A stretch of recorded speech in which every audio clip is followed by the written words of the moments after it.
And gentlemen, welcome to the second stream of Encased. I decided to continue with this because, well, first of all, it was already on my hard drive, and second of all, well, I'm at the point in the game where once I get past these turrets and into the facility itself, it's all going to be a blind playthrough.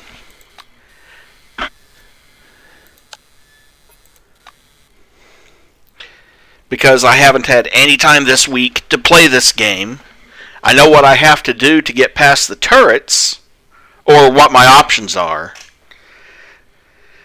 Essentially, I have two choices. I can either shut the turrets down by removing their power source, or I can break in and reprogram them so that at least they're not targeting me.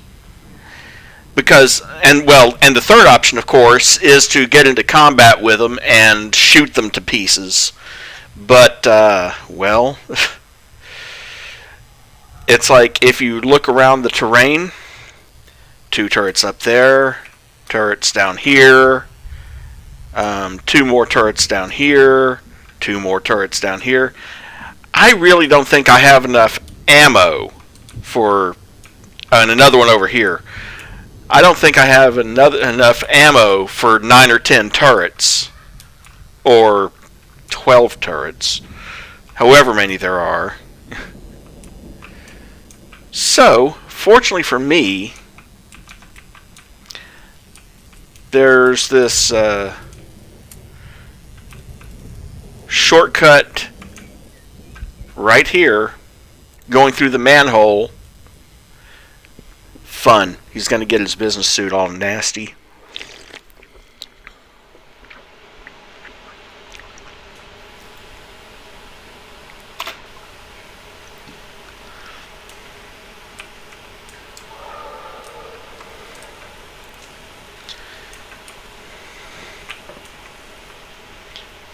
And of course, there's a couple things down here I can get into combat with as well, but it's worth it.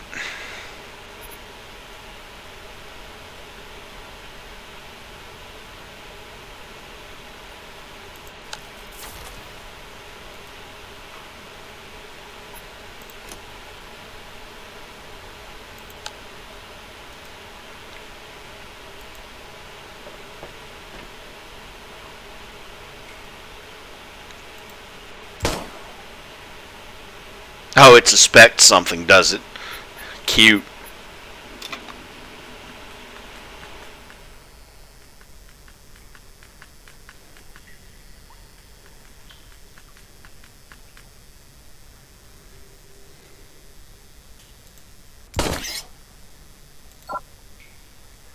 Oh, come on.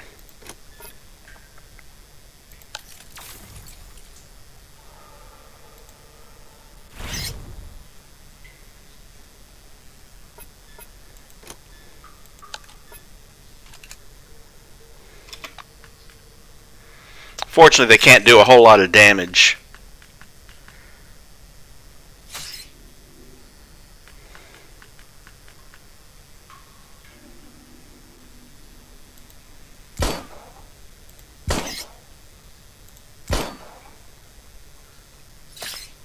Well, I say that, and then I miss 2 out of 3 shots.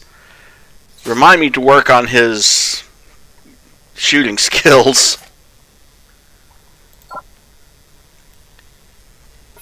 Oh, great. And it's jammed. There goes pretty much everything I was going to do this turn.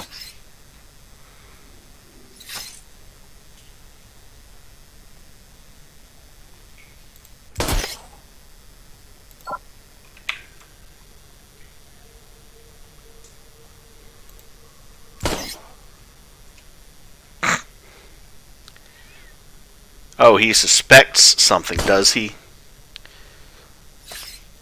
Well, considering I shot him, he should suspect he's been shot.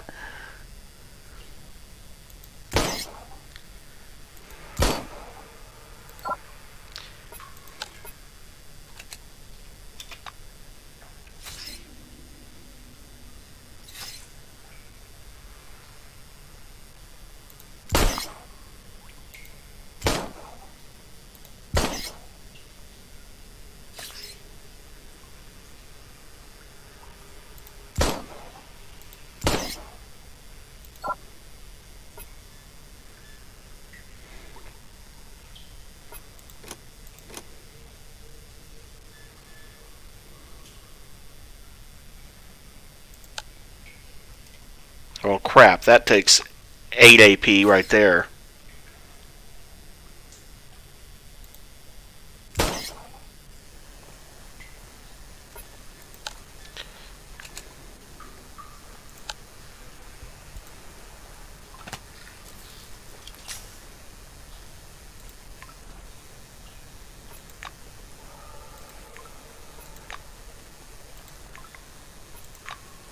I wouldn't be taking that if I couldn't resell it.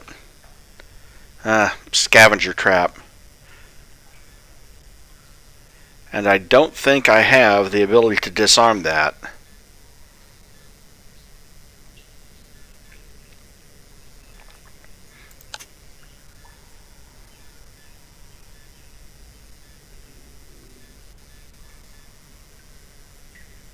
Robot maintenance. No.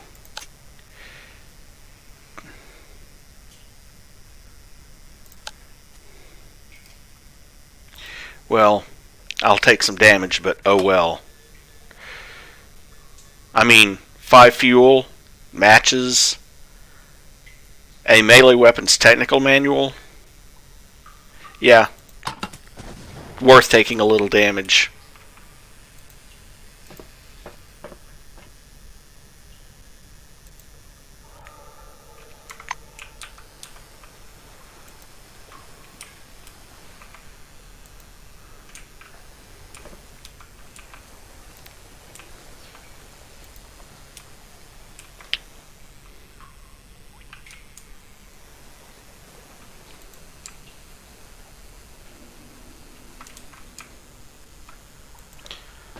Boxes over here.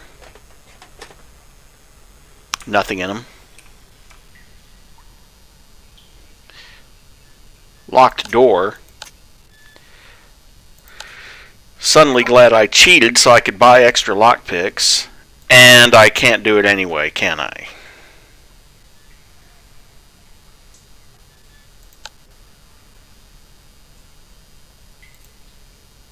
Well, not with a regular lockpick. I'll have to use up one of my lockpicking guns.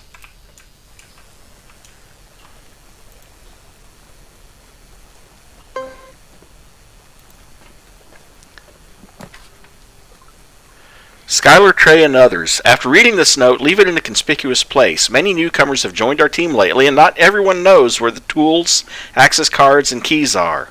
As for the ventilation shaft key, I have it, and it's to be used under my supervision only. If I discover any secret copies of this key, it means someone is getting fired. Benito Vinci. So I can use that ventilation grate.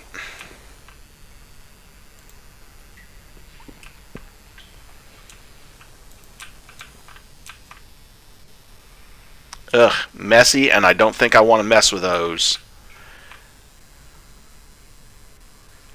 However,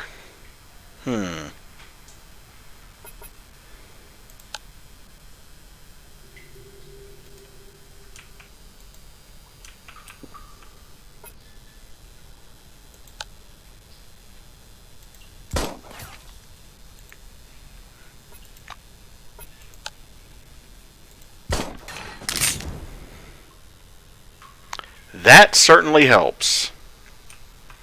And if they get too close, I can shoot that refrigerant barrel.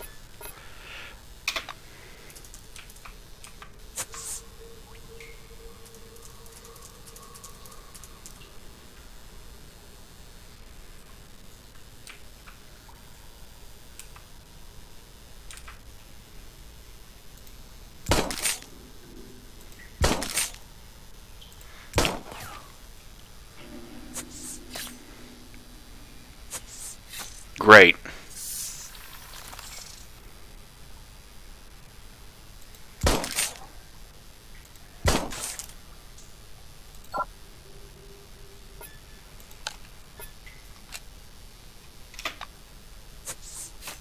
Of course they can spit.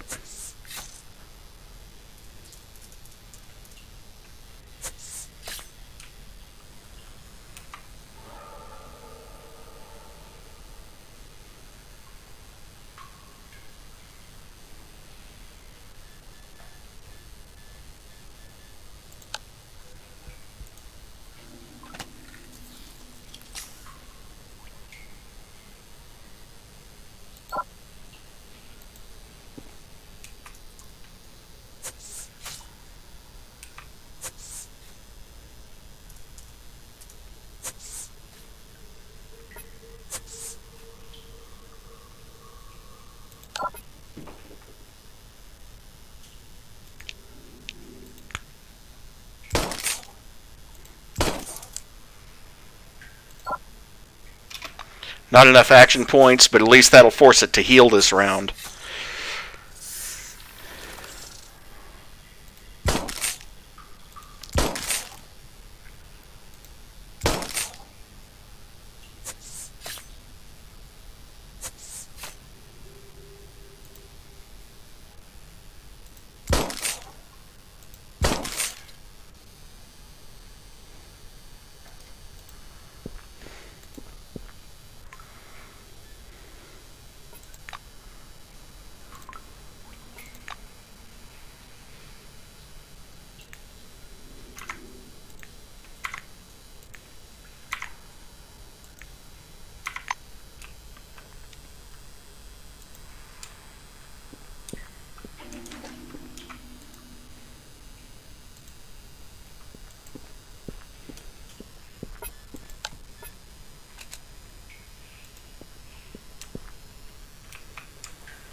Now let's see.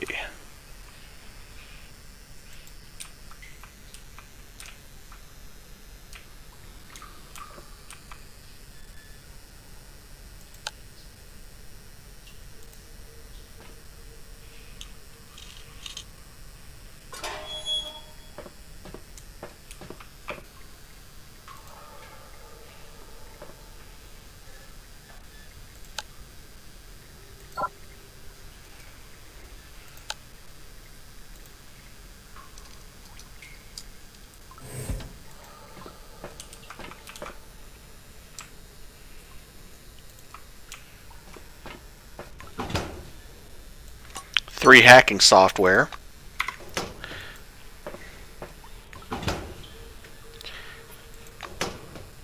Some shotgun shells and stuff.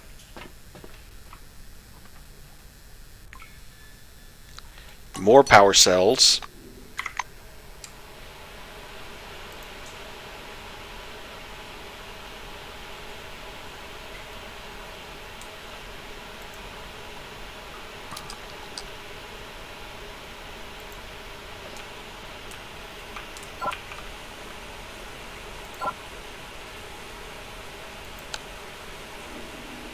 Of course not, and I don't think I'll be able to pick that even with this. Nope, not even close. But I do have an energy pistol now, and some more bullets, which is kind of important. Access denied, huh? Hack that computer. An old computer drones sleepily on an empty desk covered in coffee cup rings. Greetings, Benito. Please select an option from the following menu. Mail, safe open, or log out. Well, safe open. Enter log out. Search it. Yeah, and it's got the ventilation access key. Mail. Read 1. The commission arrived just now and I got screwed because of your laziness. Here's a reminder. The exits to the station must be masked. The door to the air shaft in the western sector that leads to station level 1 must be locked. The key must be stored in the safe, not in a mug on your desk, not in your pocket. In the safe. Do what needs to be done immediately, Benito. The next time I get screwed over because of you, I'll personally screw you. Ooh, is that a promise? Read 2, to read the email about weapons and cockroaches. From Emmett O'Reilly to Benito Vinci. Kara and I picked up some guns from the armory yesterday and went down to help you guys deal with the cockroaches. Mitch complained that so many critters had spawned there he couldn't deal with it. So here's a note. You can mow them down with bullets, but the flamethrowers are like fire to them. That's kind of a dumb pun, huh? Their shields don't protect them from heat at all. For the same reason, energy weapons only affect them in thermal mode, but they're very resilient to a regular energy beam. P.S. Get well, man. Read the strange email. From Elizabeth Nasdazdi to Benito Vinci. Benito, I'm sorry, okay? Please don't ignore my calls. I'm feeling pretty low right now. I constantly dream of pizza, don't laugh, but these dreams are very frightening. What? What, you're scared of pizza? I must be sick. Whenever I fall asleep, I cannot simply wake up. I have to exit the sleep. Like literally find a door and open it, and only then do I wake up. For 3 days in a row, I've been looking for the door longer each time. Benito, I'm imagining pizza delivery guys. Today I saw 2 on the residential floor and 1 in the office. I'm still trying to understand, was I dreaming or not?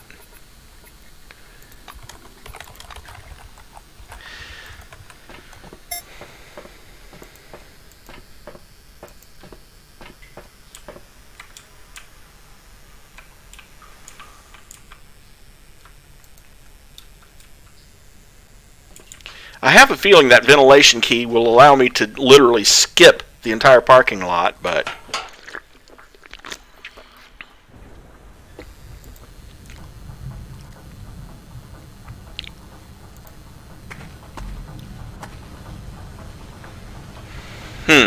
a constant quiet buzz and some mechanical noise can be heard from behind the half-open door of the gray generator vault with colorful warning signs. A couple of thick cables lying on the wet grass lead to the turrets at the entrance. But I have to be in the blue wing or have tech level 40, and I'm nowhere close to that, I don't think.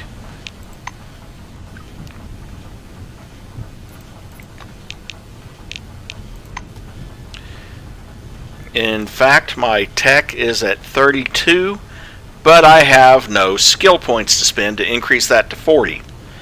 So, I'm SOL.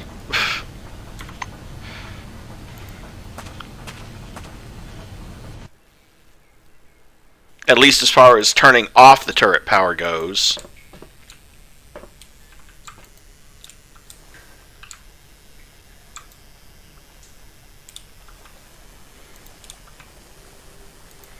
Let's see about the parking area.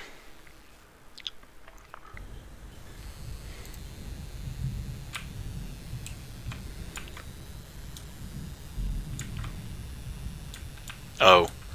Just leads me almost right next to this. And if I go down there, well, I'm screwed. Again. Okay. Back into the sewers.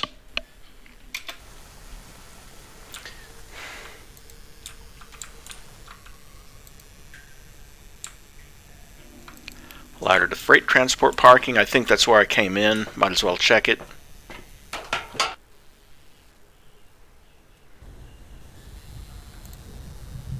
Yeah, that's where I came from, but I forgot about these boxes back here, which fortunately are not in the range of any of the turrets. And the boxes have 15 more handgun rounds, plus 10 more for... That reminds me, I want to check my... Yeah, my high-tech weapons and heavy weapons suck. Actually, all my weapon skills except for psionics. Okay.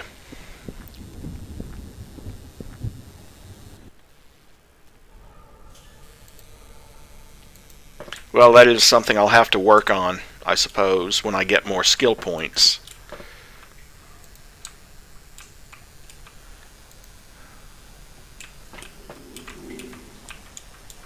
Oh, hey. How did I not notice these ammunition boxes right here? Well, aside from the fact that at least one of them is empty. The other one had some stuff, though.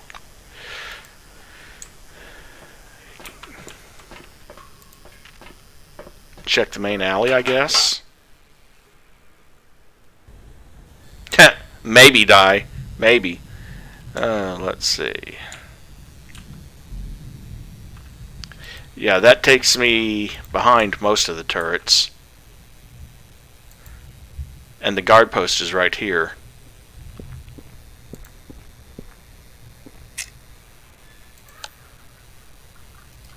Insufficient score again.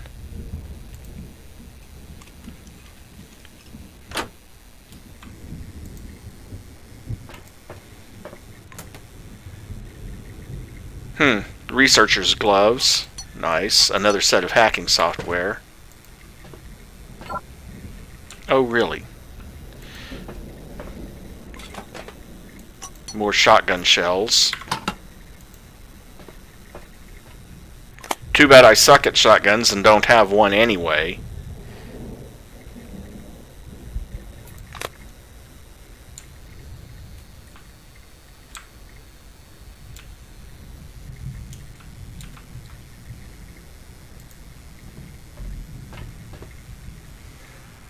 Access denied, but fortunately I have 5 sets of hacking software. The security booth seems to have been abandoned in haste. Chairs are overturned and the walls are riddled with bullet holes. The control panel is covered in blood, but indicators suggest it's still operational. Examine the panel. A careful examination shows that the panel is separated into 3 blocks: emergency indicators, security monitors, and the parking lot turret's control board. According to the board, the turrets are in paranoid mode. They will fire on anything that moves. Reboot the system. Examining the control board, you come across the reset button covered with a plastic cap. You push the button. You hear an unpleasant sound and then another one. All the lights on the control board are flashing. From now on, the parking lot security system will recognize CRONUS employees as friendlies. Okay, check the condition of the turrets. Default mode. Examine emergency indicators.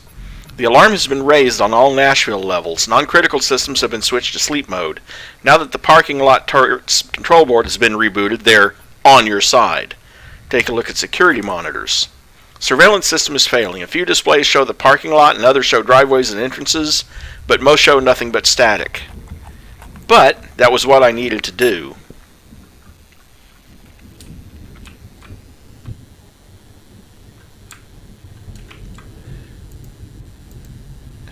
An Orange Wing employee? Let's scan him first.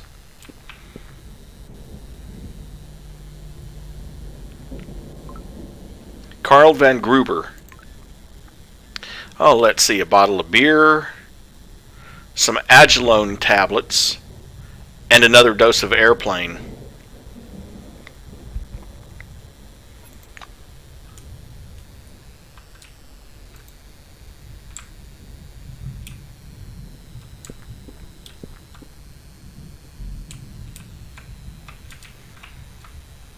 A strange pile of rocks. Well, I don't think I have a crowbar for this one. Yeah, it's locked. Don't ask me how you lock a bunch of rocks, but yeah,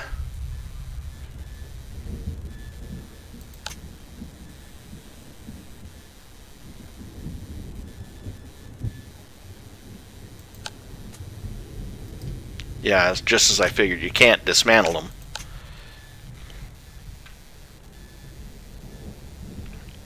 Can't hack them. Can't do ballistic calculations on them.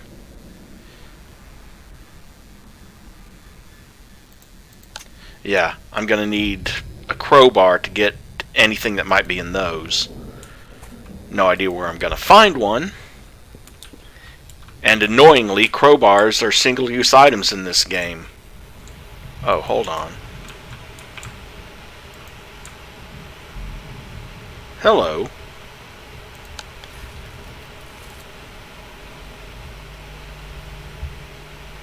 Apparently that is the corpse of Tiag Balmer. Great! There's the key for the door that I picklocked, because I didn't realize there was a body around there. But that kind of thing is going to happen a lot when you basically are doing this section blind.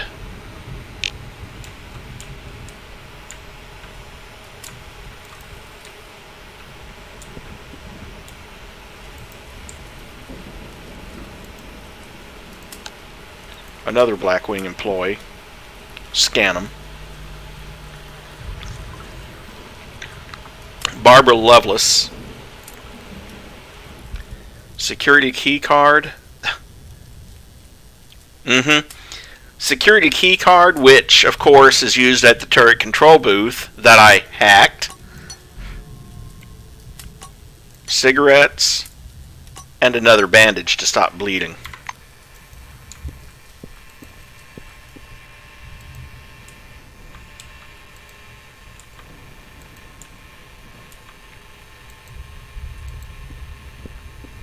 Bobby, where the hell are you? Over. Bobby, I really need your help. You pick up the dead soldier's walkie-talkie. The walkie-talkie is silent. Ask if she needs medical aid. No reply. The walkie-talkie is silent. You put the device on the ground and leave. That always happens, apparently. I thought, I used to think that was part of a side quest, where maybe you could find and help someone who is still alive. And she may still be inside the thing, but it doesn't kick off a side quest. It's just the walkie-talkie goes silent. Robert Mayland. And a series of strange events in the Codex.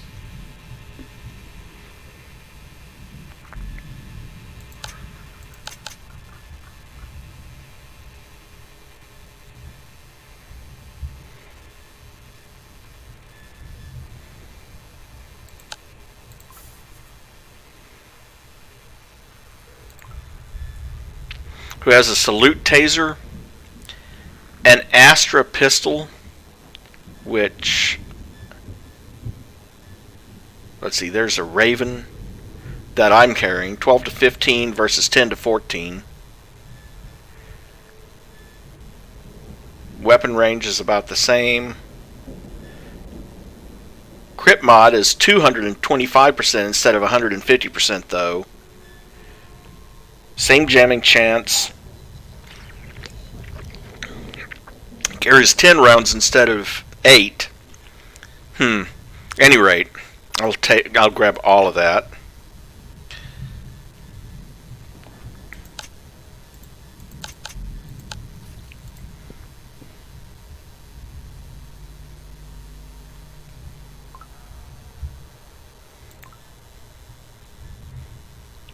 A Wasp dart gun and 5 powerlets for it, and another taser.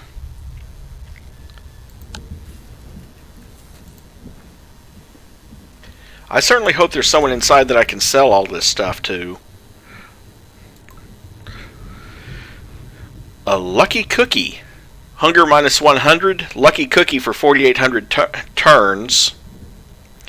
The Ace Griffin hard-boiled thriller paperback. And another beer. And then if I come over here, one more employee.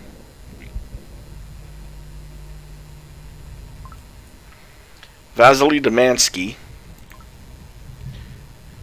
with a locker key. There was a locker that I didn't bother picking earlier.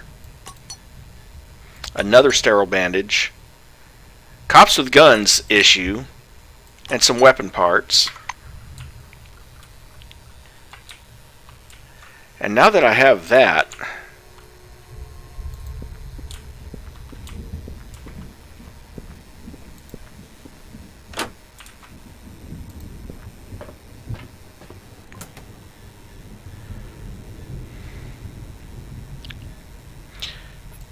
another taser. Damn.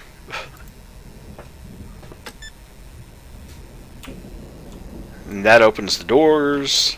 Search those. Oh hey, more ammo. That one is locked, however.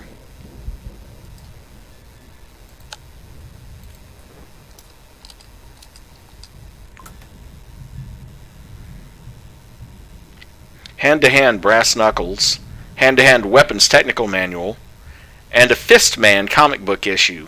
The superhero Fistman.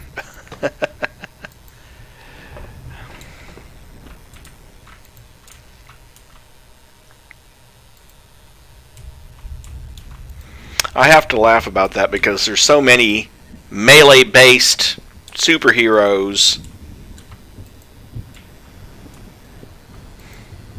I remember in the League of Super Redundant Heroes, there's one hero that was frozen, and when he finally was defrosted and returned to crime fighting, he understood why he couldn't use his old hero name, but he wanted to know if he could still throw his patented gay makers. Any rate, weapon power cell, 10 of them. Whew. 35 whole power cells, maybe more. Nah, looks like 35, but that's quite a few taser shots. Too bad I don't have the taser ability.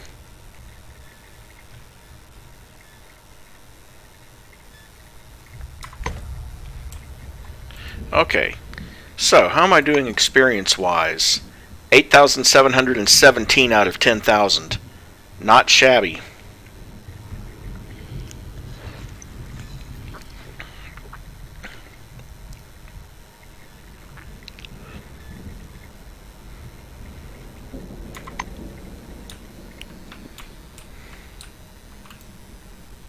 Okay, I think that's pretty much everything I can loot out of this area.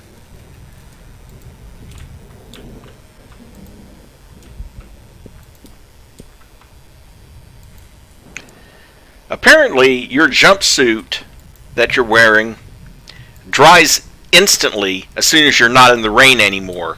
Because if you look, he's like, gets the wet status, loses the wet status, gets the wet status.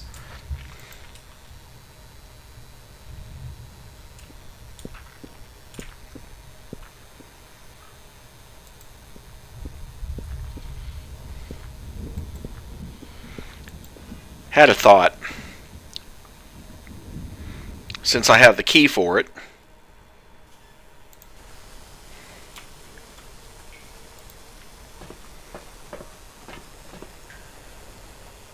The ventilation shaft is filled with the thick stench of a sewer.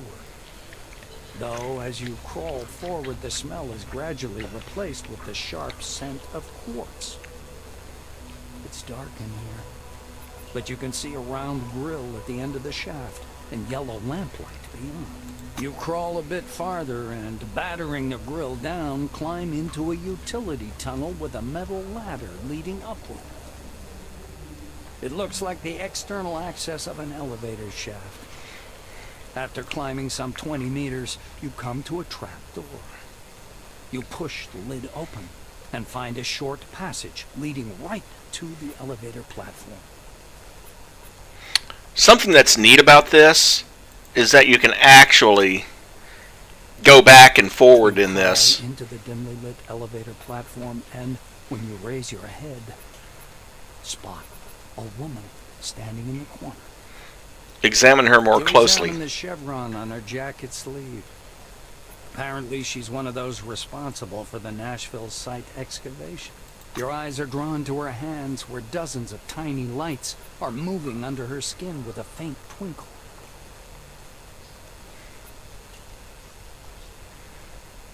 The stranger ignores your question. The stranger makes no reaction, even as you grab her shoulder and turn her around. She looks weird. Her face is completely slack, as though she were under the influence of a powerful anesthetic. Her eyes are wide open, though. Bright white rings glow around her irises. There's a thud. Something heavy falls down behind your back, making the platform shudder. You reflexively jump aside, just in time. A body lands where you were standing a moment ago with an unpleasant crunch. And then another one, right next to it. People begin to fall onto the elevator platform from the darkness of the shaft above. Wait for them to stop falling and then loot them all? The elevator platform is shaking. A speaker on the wall comes alive. Caution, overload. Please vacate the platform. Caution, overload. Please vacate.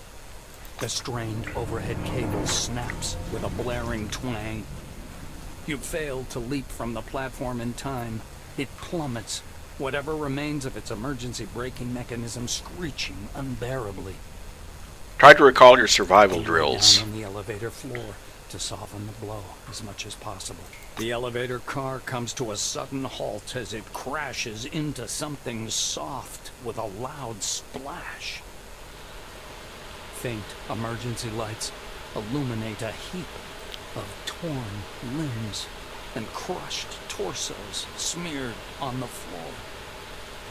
The smell of blood is thick in the air. You stagger to your feet. The elevator door opens onto a dark corridor. You have arrived at your destination. Welcome to Nashville.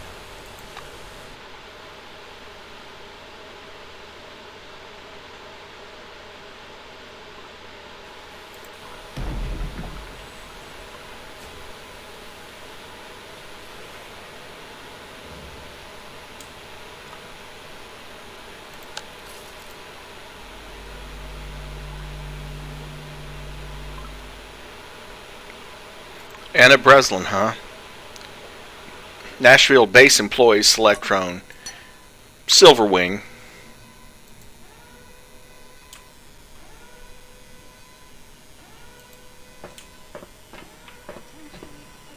Code red. General alert.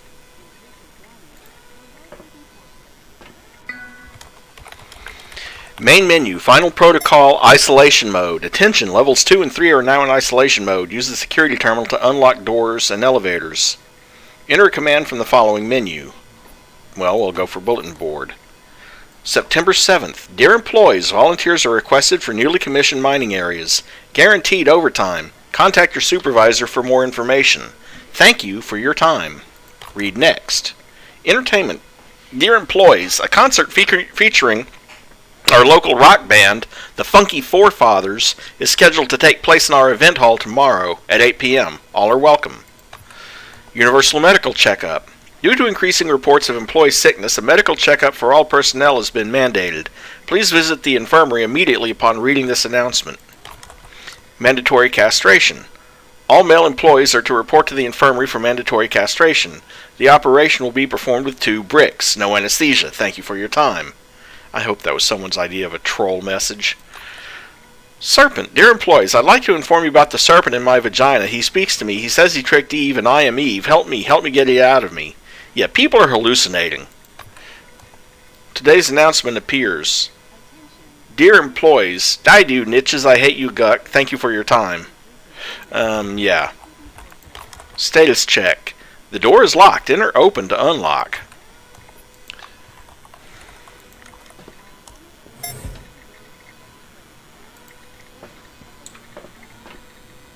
Well, let's see. There's a notebook here. Inspection of a group of excavation site workers on their way through the security perimeter revealed the following items, all forbidden. Short iron bar with a sharpened edge and a handmade grip. Weapon type Shiv, 2 units. Pack of Wayward extra cigarettes, 1 unit unopened. Oranges are smoking Wayward? Some nerve they got. Peter, don't forget to share, you stingy prick. A sachet of betamine crystals. Item of unknown origin and use, 1 unit. If it's a relic, send it to the eggheads. They get the big salaries, let them earn it. All above mentioned items were confiscated and moved to the seized item vault. Search the flower pot. Seems weird, but when you find $5 in the flower pot, normally all I ever find in the flower pot is dirt and dead flowers.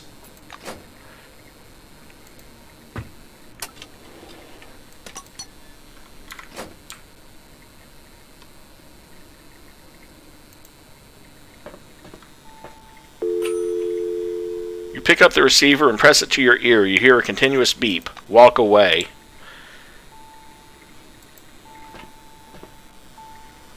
A ringer sounds unexpectedly unnerving amidst the silence. An orange light ominously flickers in time on the intercom. No one answers. Behind the reception desk is nothing but empty chairs scattered in disarray. Pick up the receiver. Someone is breathing heavily from the handset. Another unsettling stifled inhale is abruptly interrupted with words. Speckled. Totality. Speckled phenomenon. Woof woof. Try and figure out what happened. Guards. Unity. Woof. Speckled. The voices go on groaning and howling. You can't tell if it's tinged more with anguish or euphoria. Then your conversation ends. The line has gone dead. Well, let's see. That's the security room door. I can use the terminal. I said I can use the terminal.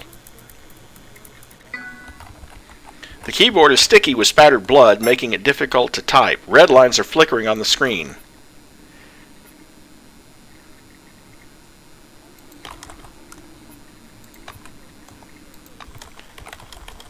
That unlocks the security room door, at least. Excellent. Come over here and check the Vega drinks vending machine. Found another ventilation hatch. Boy, I keep running into those. 55 experience points for each one I find, though. Check the briefcase. Oh, look. The security key. Again.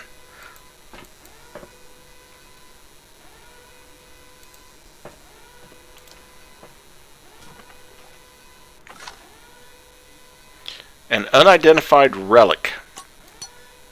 And dirt. Check the magazine. On the floor, shoved almost entirely under the sofa, lies a porn magazine. A gorgeous blonde winks invitingly at you from the cover, except there's something wrong with the picture. Bend over and take a closer look at the cover. The glossy picture is covered in small but recognizable symbols. Back in the day, these symbols shook the world. Glyphs of the forefathers in pornography, the ultimate combo. Pick up the magazine and flip through it. You flip through the magazine. Someone's covered the pages in line after line of forefather glyphs. The ink has made the paper soft and rough. The details of the naked bodies are barely distinguishable through hundreds of symbols. Examine the inside cover. The first and last pages list things like the table of contents, publishing information, distribution numbers, contacts for ad agencies, and more pictures of knockout women, of course. But you can't make out any of that. Every square inch is filled with forefather glyphs. Occasionally they even overlap. Check out the centerfold. It's a gangbang orgy that barely fits in the frame. It's as if the forefather glyphs try to follow the shapes of the naked bodies here, curving into spirals, bending into waves, and shooting out in straight lines. A dense line of glyphs runs along the spine. Something about them seems familiar. Taking a closer look, you realize some of the writing resembles the Latin alphabet. Suddenly, something legible emerges from the foreign characters. Help, help, help. Drop the magazine and move on.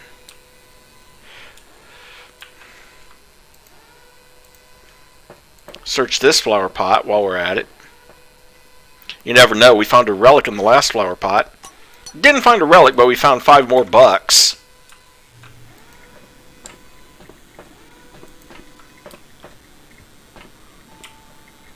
There's a broken vending machine here. The Vega Drinks vending machine greets you with a disabled light display and the sound of trickling liquid. Pink sludge is dripping from the machine's hatch. The machine is broken, but there still might be something useful inside. Fortunately, he has all stats at 7, so let's give it a shake. Received a noodle of beef noodles, I think. You wrap your arms around the vending machine, tilt it towards you, and begin shaking it from side to side. You hear a dull noise inside the machine, and something rolls out into the tray. You take your reward. Shake it a bit harder. Found a show soda. You lean your whole weight against the machine and start rocking it from side to side. This time your efforts are soon rewarded. A second object falls into the tray with a rattling noise. You take your purchase. Unfortunately, he doesn't have muscle 9, so I can't do that a third time.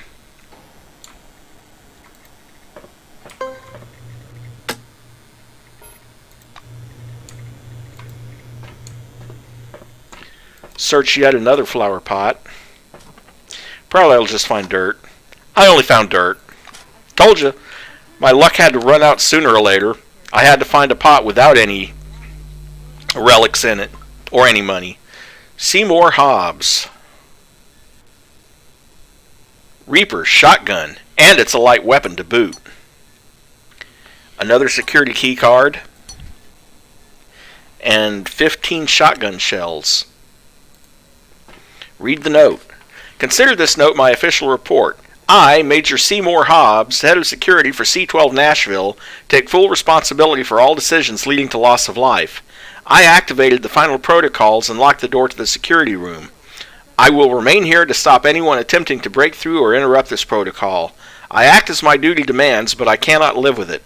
I don't know what else to add. Tell my family I love them. Major Seymour Hobbs, Blackwing. Well, as it turns out, I can use that door. And there's a servo shell right over there that I can use. Ammunition box, take all. Ammo box, take all. There's a locker here that's locked.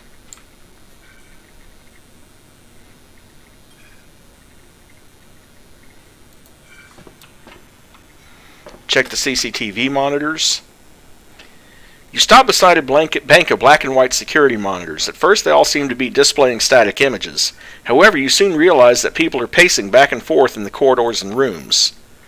There are several switches on the control board under the monitors. Judging by the labels, each switch controls cameras in a particular area. Push the button marked parking lot. The monochromatic footage almost makes the picture seem less sinister. The employees' bodies sprawled on the pavement resemble speed bumps. The flames ravaging the vehicles intermittently blind the cameras. You see your tow truck on one of the monitors. Clara is sitting beside the vehicle, her hands clasped in prayer. Push the level 1 button. This level is not as big and there are fewer cameras installed. You push the button and only 4 of the 6 respond. The remaining 2 are dark. You see yourself standing beside the bank of monitors in one of the screens. The black's body lies behind the door in the nearby room. Level 2. There's barely any light on the residential level. You glance over the displays. They all seem to be showing an identical picture. An employee stops and looks up into the camera with mad glowing eyes. After standing there for a bit, he disappears into the darkness. Soon after, he returns, gazes into the camera again, and leaves. The 5th monitor displays something more interesting. An orange is pillaging the bodies of his dead colleagues. He kneels beside a corpse, rummages through its pockets, and then moves on to the next one. So it looks like there might be one person here still alive. Push the level 3 button. The office level isn't deserted. Vague shapes stand beside glowing screens and pace up and down the dim corridors. The 3rd monitor displays the computer room. A scientist in a white lab coat is sitting at a desk, gazing into the terminal. Every now and then he turns from the screen and jots something down in his notepad. You see an office on the 4th monitor. There's an armchair in the middle of the room. A woman in a silver uniform sits in it with her legs folded beneath her. So there's at least one person alive in here. There's that scientist, there's that guy in the orange wing excavation area. All distorted as strange wave-like ripples. The static looks very odd. Okay, so we leave. Let's check the safe. Of course it's locked. Wait, before we do that, use the terminal. The screen is filled with lines of unusually bright red text. The main menu is a bit unsettling in this mode. Okay, let's open this property vault first. The safe's locking mechanism clicks loudly behind your back like a tired old wall clock. And once again, I was just about to use my last lockpicking gun on it. Thank goodness I didn't.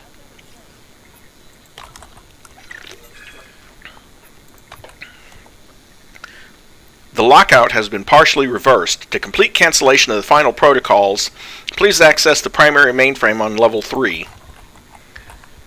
Greetings, employee. Enter a command to select a menu option. Well, let's log out and search that safe. And a relic from the inspection zone. Could be worth searching for its sister components. 2 doses of betamine. And more cigarettes. At this point, I kind of wonder just how many cigarettes I'm carrying. 3 packs of them, apparently.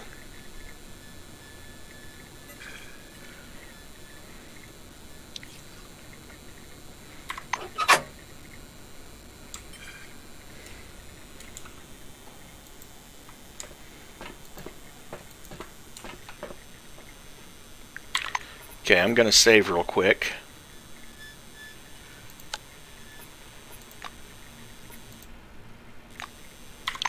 And I'm also parking lot delete, sewers delete, parking lot delete, sewers delete, parking lot delete, sewers delete, parking lot delete, sewers delete, parking lot delete, sewers delete. And I could go ahead and I don't think I'll be back to these guys.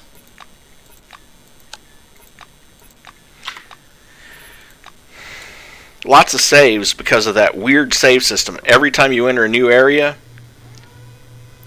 Okay, that just leads me out to this one I see.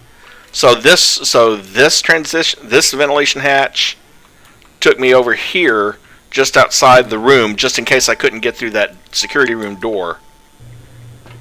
And still does.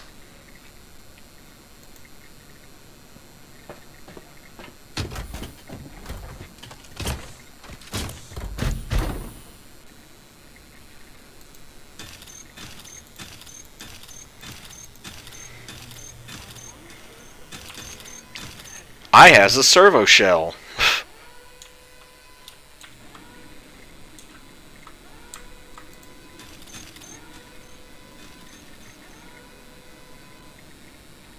I would agree with that.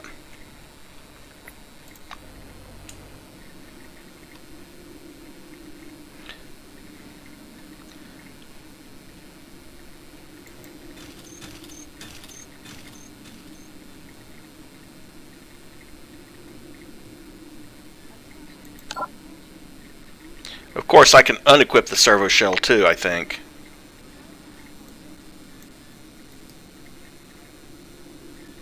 Yeah. Just unequip it, and it leaves it standing wherever you left it.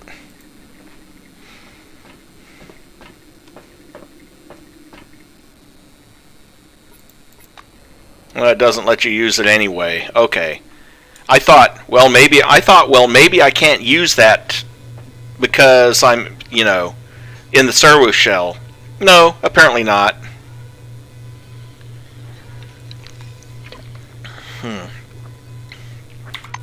How long do I have this status? Well, I'm less than 500 away from 5th level. That's cool.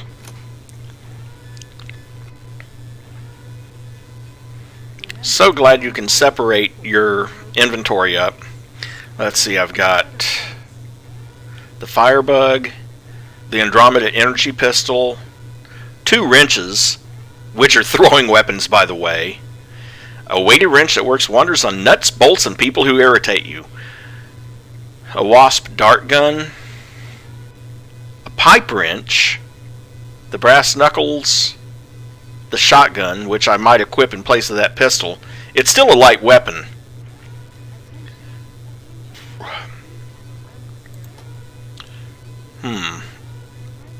Armor. Unidentified relic. Increases biochemical, heat, and cryogenic resistance by 1.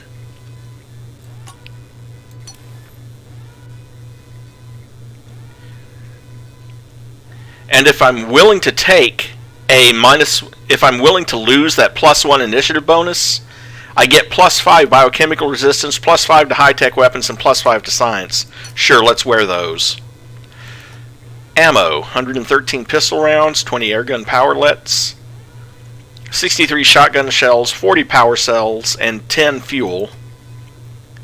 Food and drink, plenty of that, including 2 rat feet, 2 rat eyes, 1 rat tail, 2 cockroach legs, and 1 cockroach eye, and 2 cockroach eggs. Ew. But food is food, and I might be able to sell them to someone for a handful of bucks. Let's see, medical items. 3 bandages, 3 packs of cigarettes, which you take a few hit points you take a hit point or 2 of damage, but it's +2 to perception and +1 to charisma for 300 turns. Neocytam, brains +2, but it's addictive. 4 rad force, increases thirst but decreases radiation. My radiation isn't high enough for that. 3 ARAD 3 to add energy and biochemical resistance. 3 more med kits, 2 Agilone capsules, +1 perception and +3 deafness for 300 turns.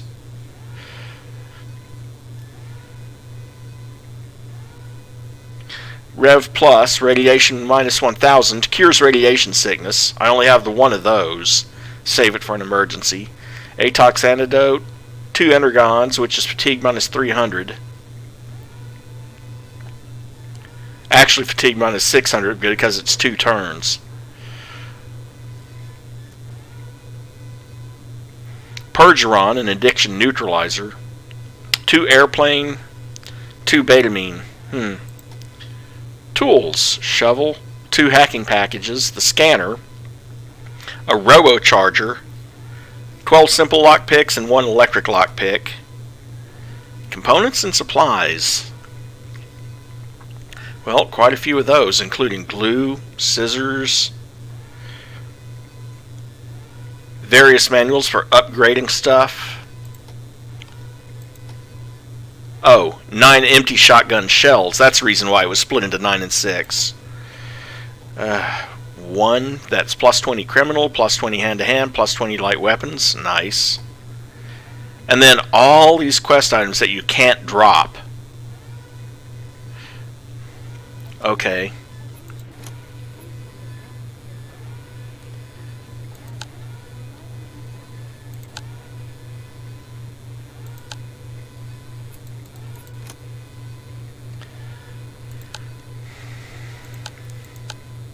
Reputation with the committee, 52.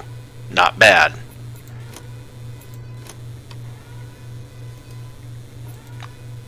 Okay. Well, let's grab our servo shell again.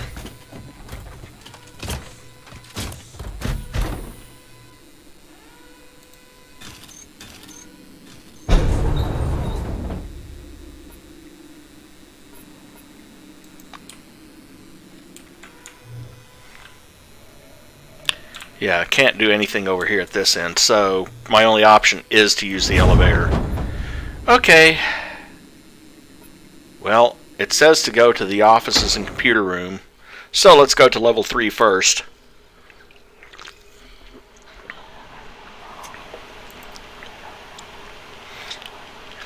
As you reach the office level, you hear a quiet crackle. Your KRIS is registering an increased level of anomalous radiation. According to the readings, it initially appeared on the first level of the complex and has been increasing since then. You hear a chewing sound from somewhere close by. You look up from the handheld display to see a man standing in the corridor. His face is covered with blood and his eyes are glowing like headlights. He howls menacingly as he looks in your direction. There's something that doesn't add up in these calculations, but I don't understand what it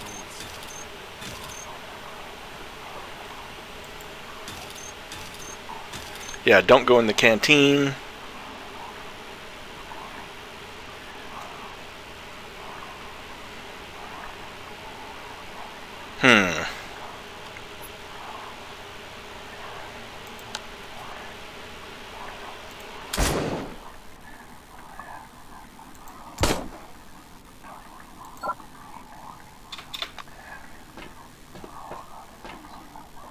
The scanner doesn't register this emanation.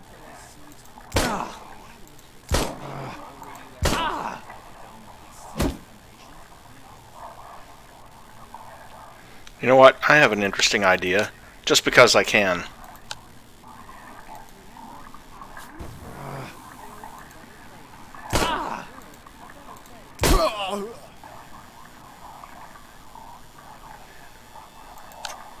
Well, that wrench didn't do much good.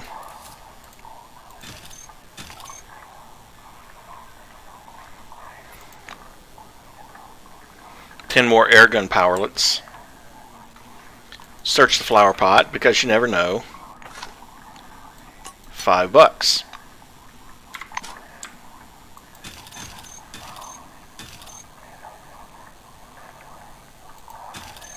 Search this flower pot.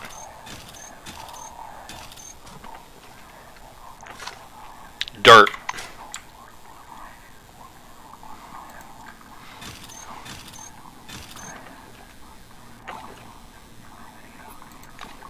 Soap and some disinfectant.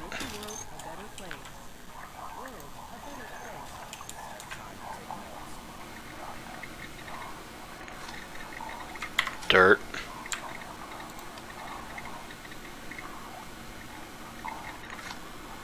$5.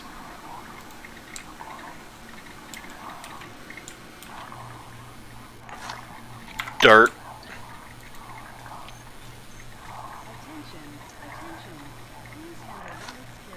$5.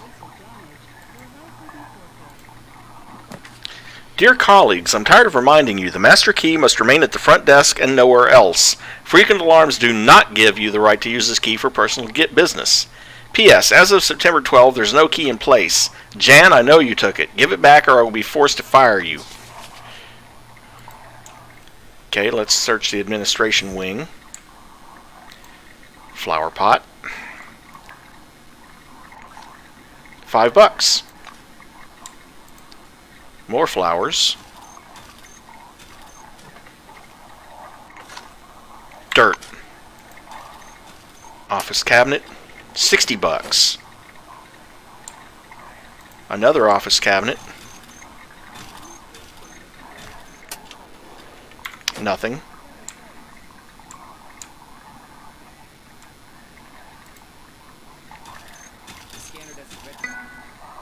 The CRONUS logo is flashing on the public terminal near the transit zone. Right below it, the cursor is blinking.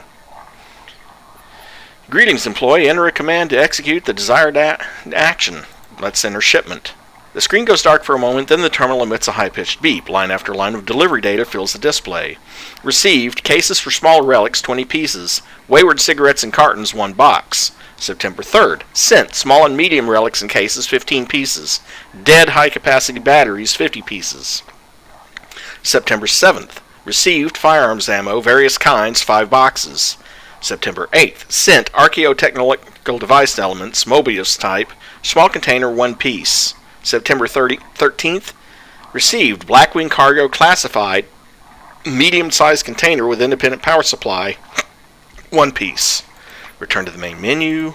Log in as a Silverwing employee. Classified. Access the restricted Silverwing channel. Query executed message flashes once and disappears. The conversation log appears on screen. Wiseman, that's abnormal. I might not be a doctor, but I can tell people are going mad, and it's not because of exertion either. This is something else. Orbelli, don't be so dramatic. What are you suggesting? Wiseman, we need help. Let's put in a request to Magellan. They'll send scientists, doctors. Orbelli, so you're saying they manufacture scientists and doctors out there. Cultivate them in lab flasks, maybe? Wiseman, stop twisting my words around. Orbelli, look, what we really need is to avoid panic. I spoke with Dorn and he agrees with me. Rumors could destroy the entire project. Wiseman, you didn't see that guy, did you? Those screams. It was something inhuman, as though they plugged a speaker into his throat to play with the settings. Volume, frequency. Orbelli, ugh, alright, we'll play it safe. I'll issue a quarantine order for the base and put the security systems in paranoid mode. As for the rest, I'll do what I can.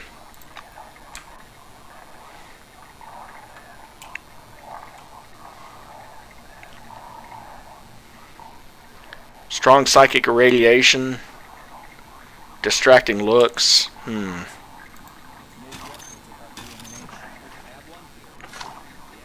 Dirt.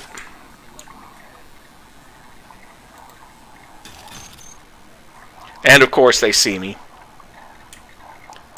That's okay though.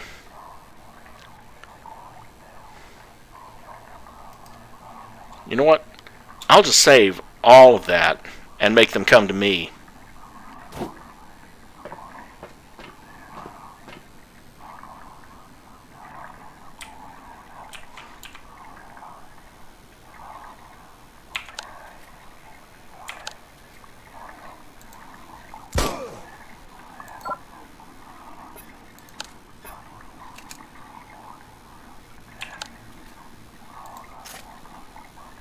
And of course, it jams too, and I don't have enough action points to unjam it.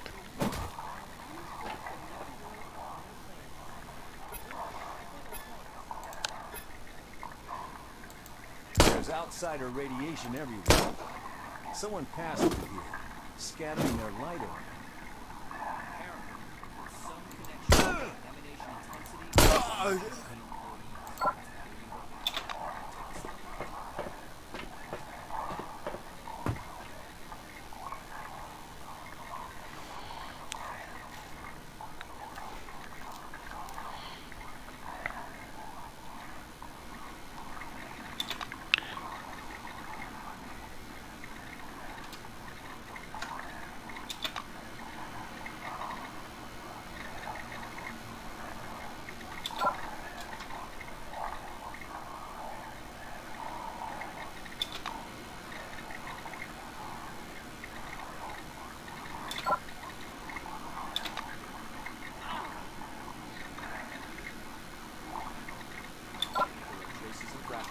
Traces in practice.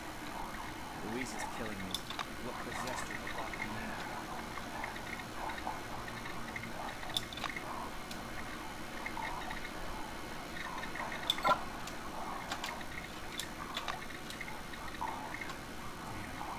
in? Weren't able to get any help, were you? What possessed her to lock me in?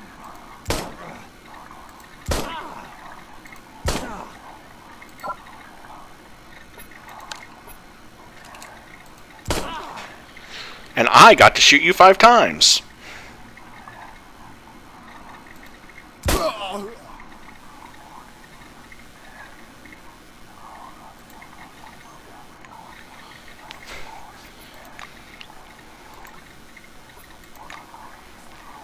Ha, I took your coffee. Scissors. Ugh. Does this mean that all radioactive zones in this dome are Dirt. nations? Interesting.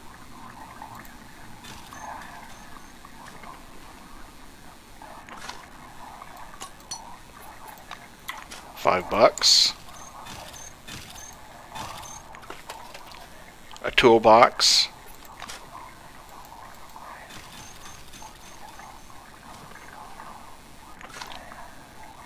$5. Hold on. Oh, you can't scan it this time. Relic case. Inactive spherical relic. Well, better take it because I'm sure it can be used to...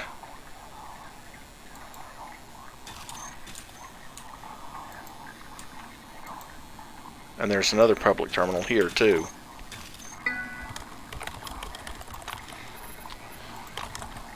Oh, okay. Same announcements. Never mind. Okay, I'm not going out to the excavation zone yet. What about the scientific sector? Search the file cabinets that are on the floor. Nothing.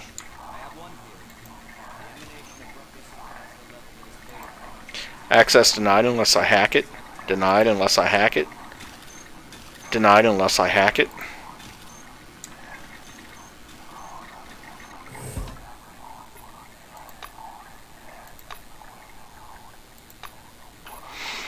Your bright and tiny spark lights the traveler in the dark.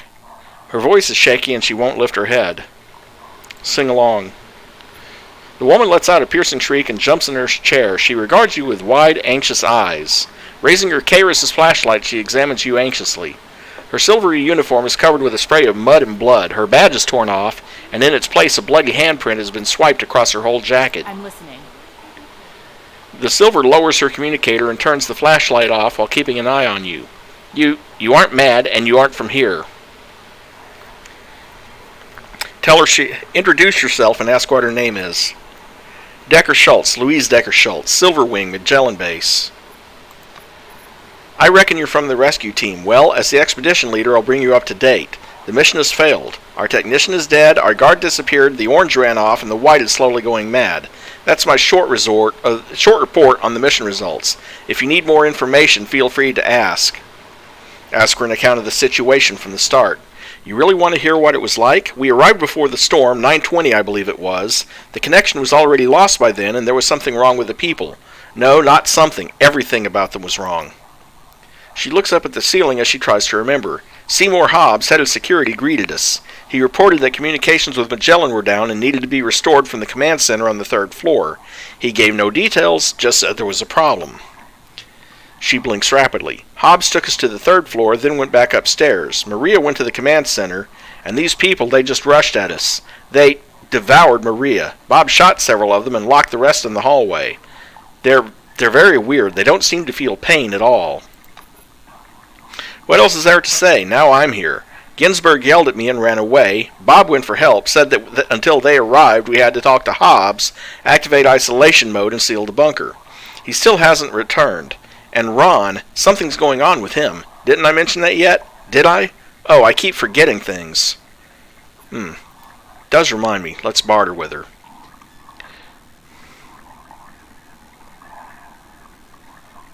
Well, it's a better side glove than what I have.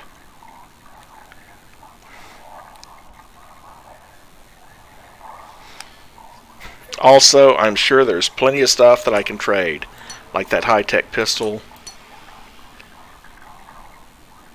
and that pipe wrench, and that flamethrower. Keeping the shotgun, though, and the 3 tasers, and the dart gun.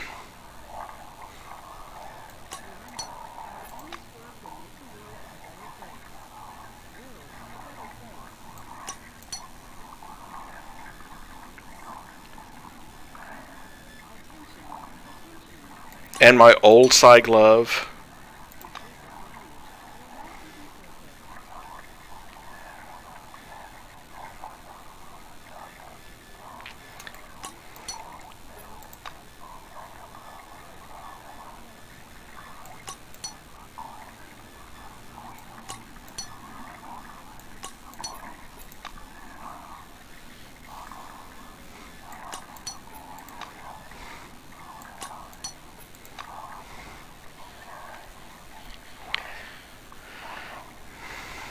There we go.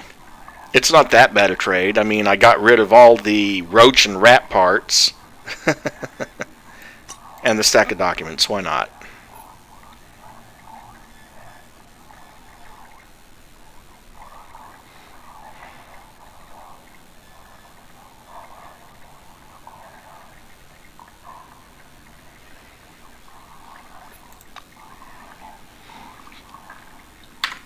There we go. Learn more about the group member's fate. Ask how the technician died. Her lips tremble. She barely manages to compose herself. Maria Warner, they ate her. Find out how the black went missing. Decker was already thoroughly dejected, but now her face grows even darker. It was me who gave the order, sent him to find help. He was still able to contact us when he reached the surface. Then it was too noisy and the connection was lost. He never replied after that. Ask about the orange who fled. Bastard, I'm glad he's gone. Where did I put my gun? Have you seen it? Honey, you have plenty of guns. Thanks to me. Find out more about the scientist who's going mad. It started as soon as we got here. He saw these people and started laughing. He kept laughing and saying Sarovsky was right. He'd approached them and touched them. I realized he was off his rocker right away. I locked him in that hall. Figured it'd be safer this way. Ask about this Sarovsky, huh? Does it matter all that much right now? Look, what's going on here? Does it really matter what a madman was thinking? Ask if you can talk to him. He's over there behind that door. You can talk to him when we're done.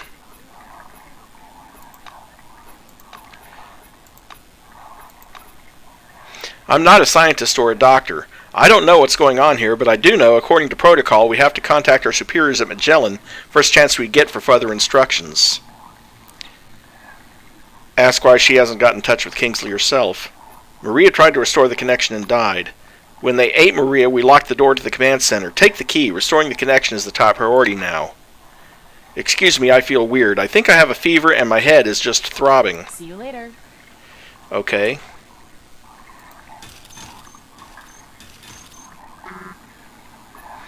The door's electron port was clumsily broken at some point. You can hear a quiet drone from behind the door. A small silver plate reading computer room points at the source. Put your ear against the door and listen. And there's my level 5. You listen closely and pick up on a calm voice, barely audible above the humming of the mainframes.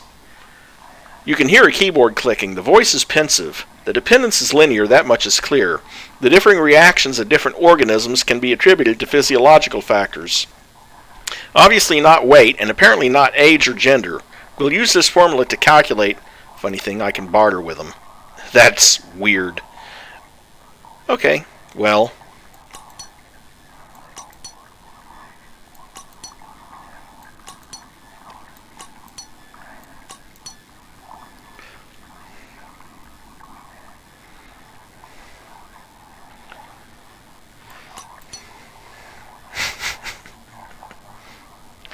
Oh dear.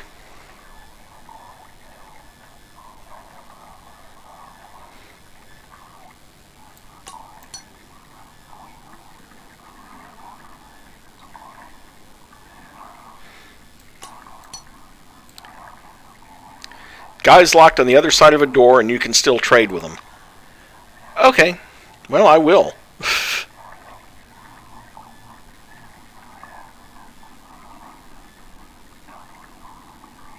Pipe wrench, because I don't intend to get into melee. Nope, that's way, way too much.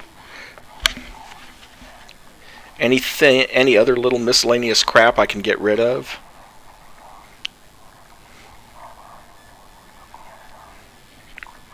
Glue maybe, but I suspect that's a component for upgrading something. Okay, we'll just take the 74.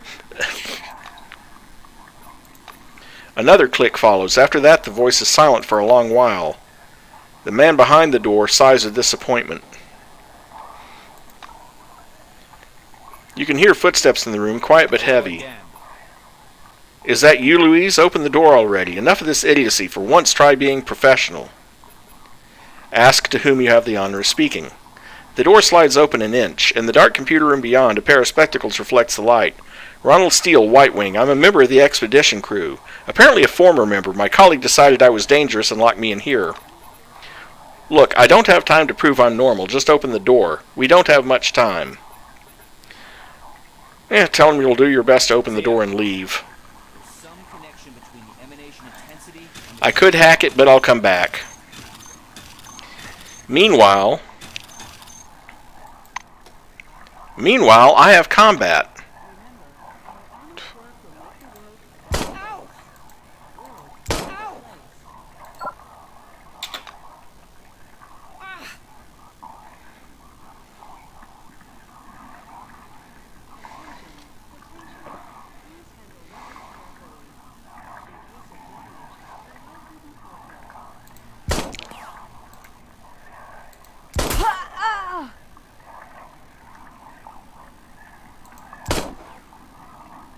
Outside there are traces and fractals. Traces and fractals.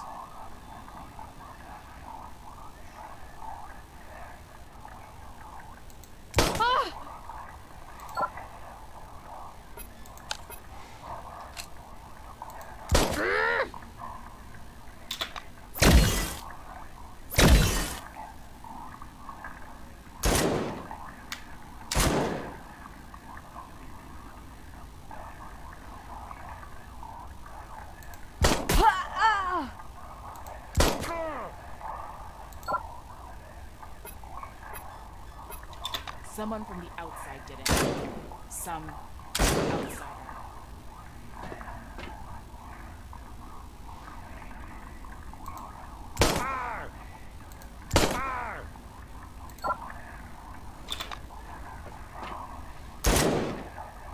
Someone touched us. Covered our place with their scent.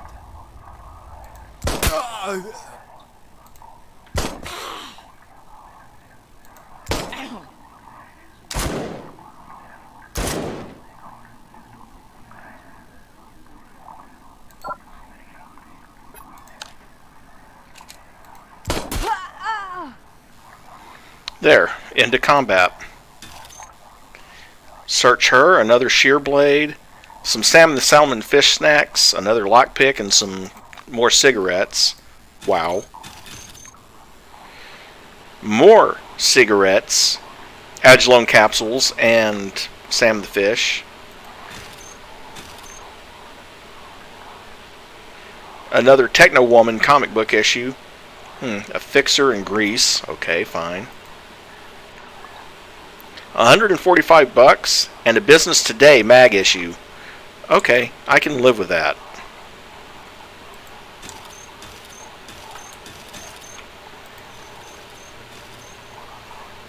Now then, since I'm clear on that. Okay. 19 skill points. Do I get another perk? No, I don't. Not yet. That'll come at 6th level. Okay, so the perks are every 3 levels instead of every 2. But they're at like... I'm not sure about that. I'll have to think about that. Okay. Well...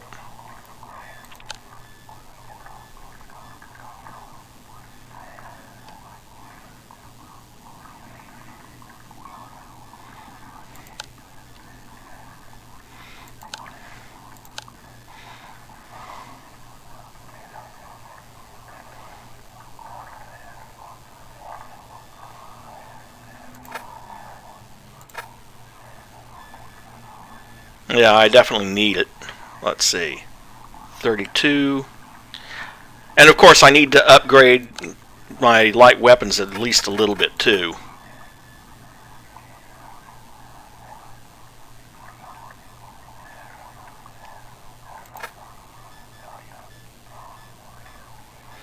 See, I need contraptions of 30 to use tasers anyway.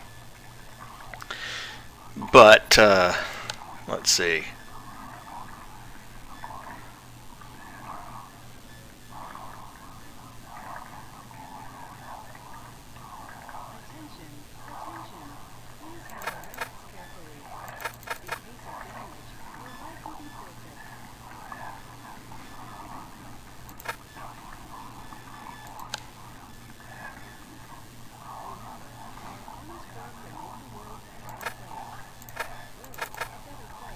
My OCD at work. 1 skill point. Where to put it? Okay, light weapons to 51.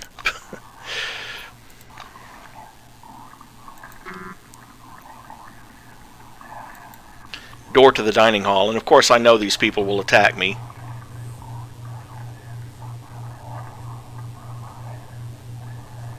Maybe not right away.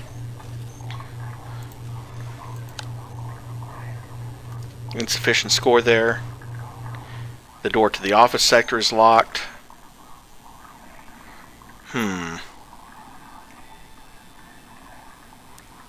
Might have to take off the servo shell.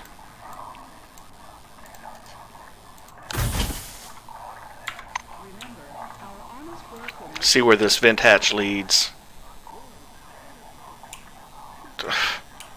Not very freaking far.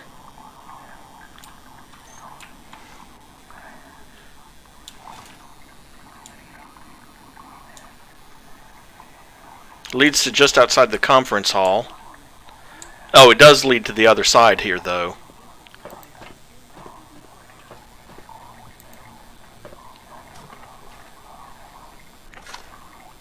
Dirt.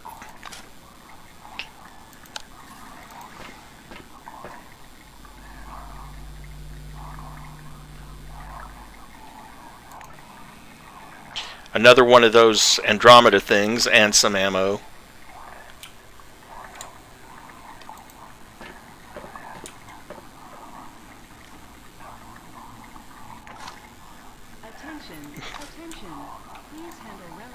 Storage area 2, huh?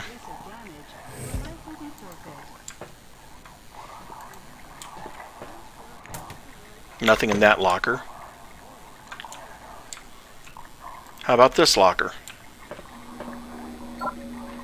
Oh, of course the locker's locked. Seems to be connected to the public terminal, though.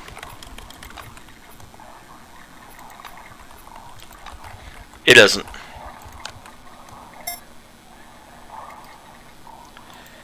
Well, I don't want to use the last of my electric lockpicks.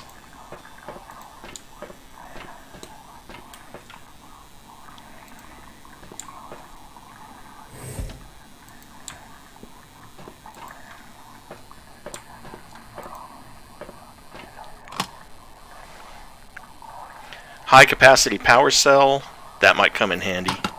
Take all of that. Let's see. Oh, and I bet that control start terminal is where I remove the rest of the lockdown.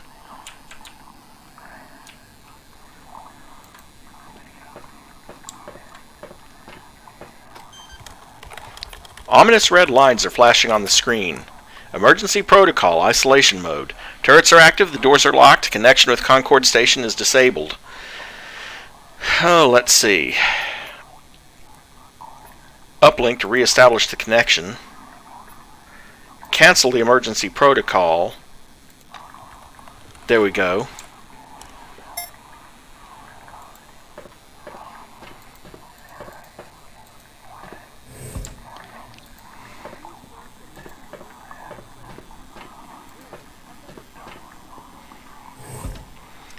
And now that I'm actually on this side, I can unlock the door. Apparently it was locked from the other side. Anyway, I will be right back. Need to dehydrate.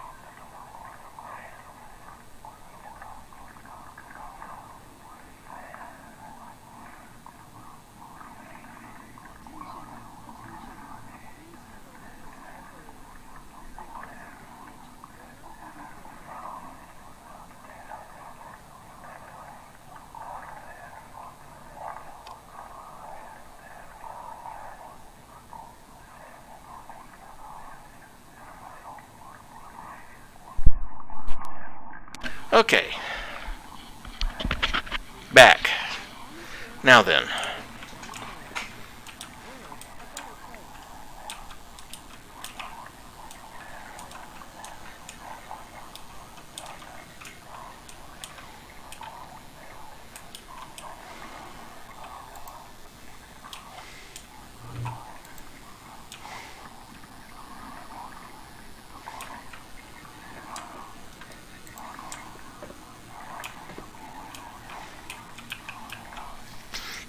Okay, I've picked up everything in there. Picked up everything in here. Explored this ventilation hatch over here. What about this ventilation hatch?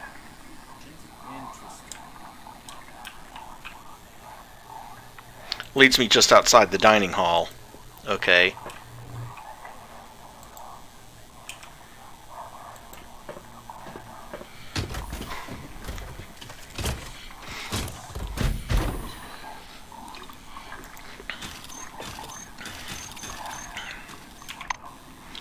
Coincidentally, speaking of servo shells, I do need to increase my piloting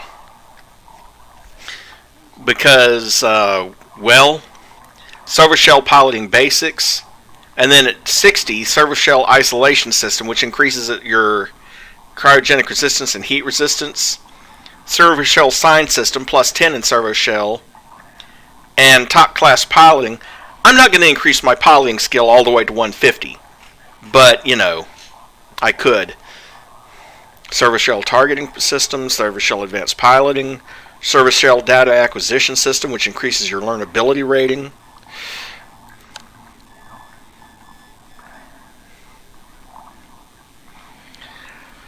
Learnability, by the way, basically what 114 means is I'm gaining a 14% bonus to XP earned. The higher your learnability is, the faster you gain levels. I'm at basically 114%. Need to figure out how I'm going to increase that. I knew this would lead to an encounter.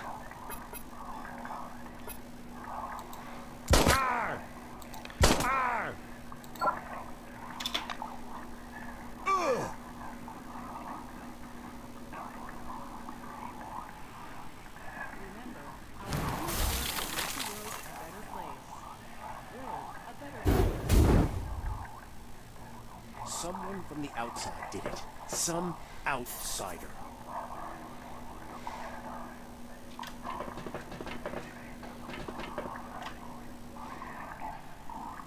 There are traces and fractals. Traces and... There's outsider radiation everywhere. Someone passed through here scattering their light around.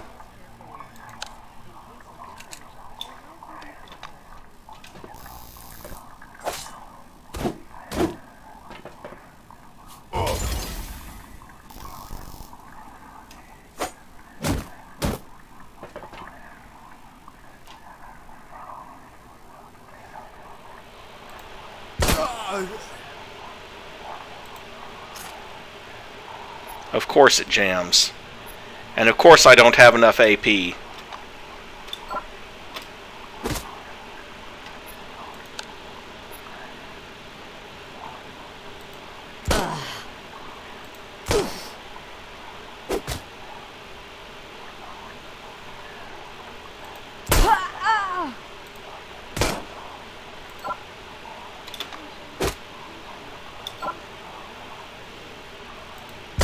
Outsider radiation everywhere. Someone passed through here, scattering their light around.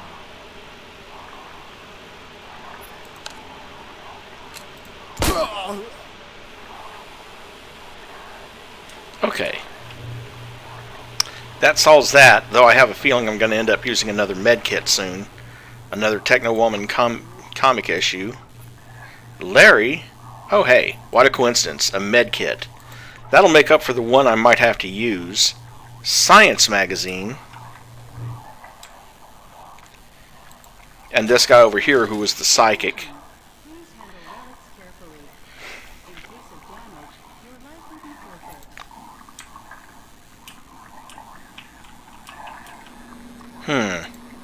Okay, well. Because we can. More canned beans. More canned ham.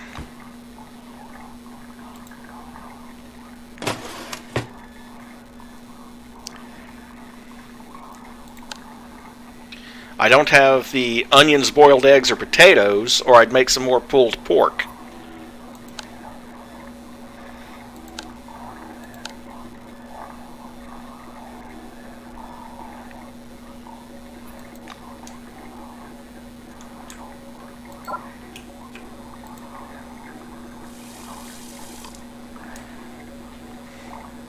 Well, that solves the thirst issue.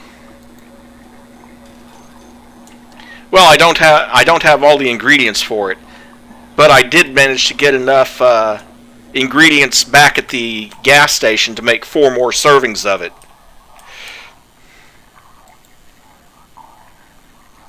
That's funny. There's no records about the emanation. I have one theory. The emanation abruptly surpassed the level that is fatal to consciousness.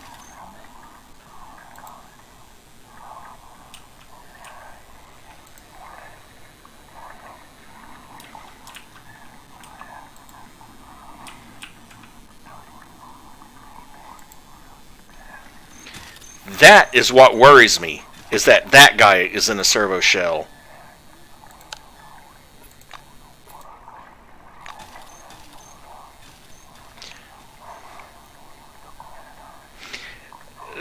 Well, it's pulled pork, not pork and beans.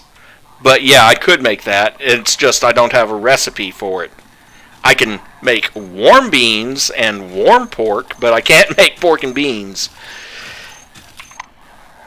Oh, let's see.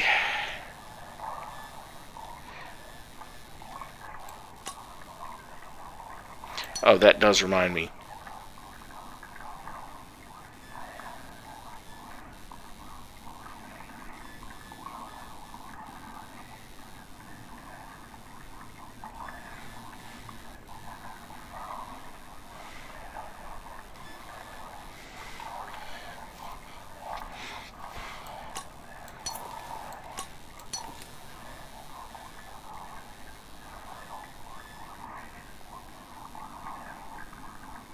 Yeah, okay. Now, I'm not saying that a recipe for it doesn't exist somewhere in the game. After all, you didn't know you could make pulled pork until that guy taught you the recipe for it.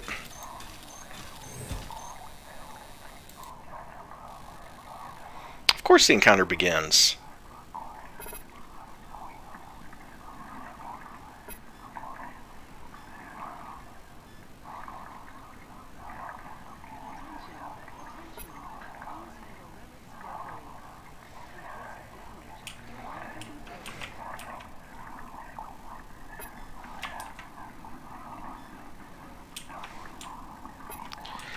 And I think I'm going to move over here and let him come to me.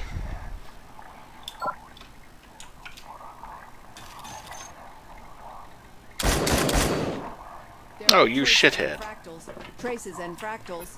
Okay, well, I was gonna use this on him, but I guess I'll use it on you.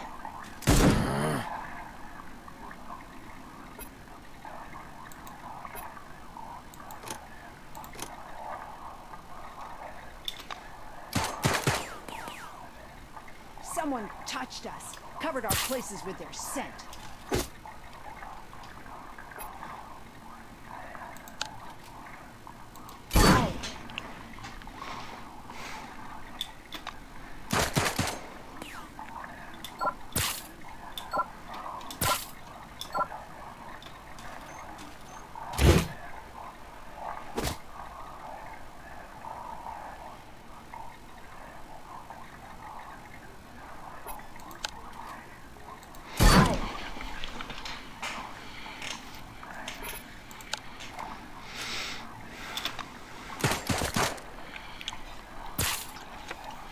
There are traces and fractals.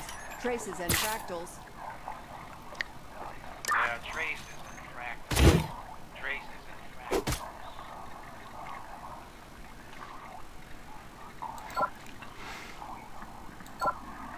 He's out of range despite being right next to me, huh?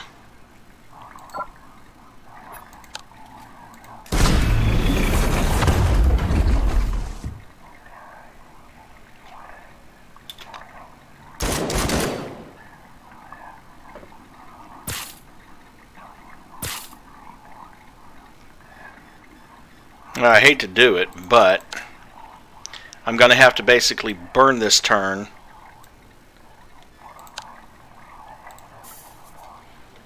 to heal myself some. Well, burn part of the turn, anyway.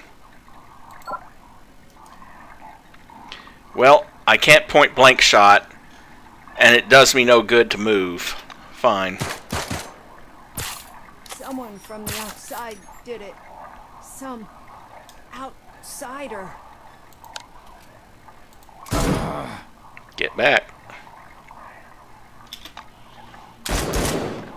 He keeps zipping in point blank range. Boy, look at all those statuses I've got.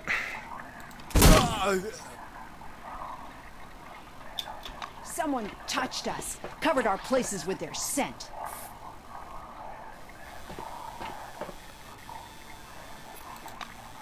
And that is why I saved.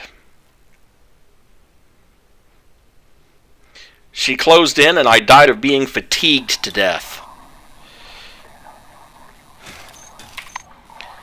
Something I'm going to do then.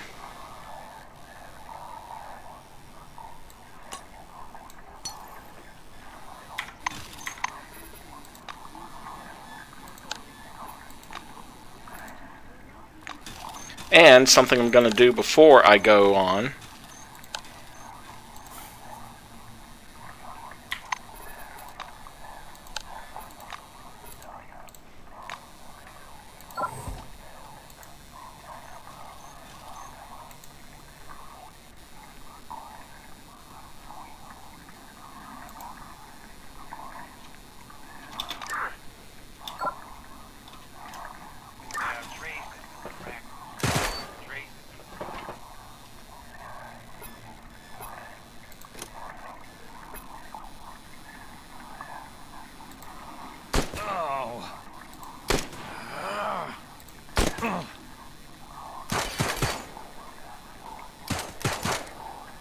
Someone touched us, covered our places with their scent.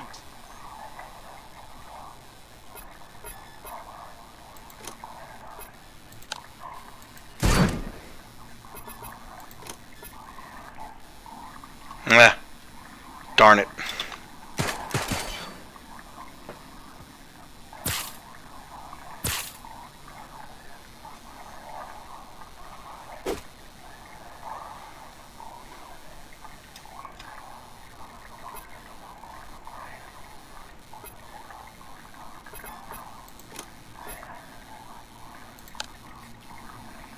Someone touched us, covered our places with their scent.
Someone touched us, covered our places with their scent.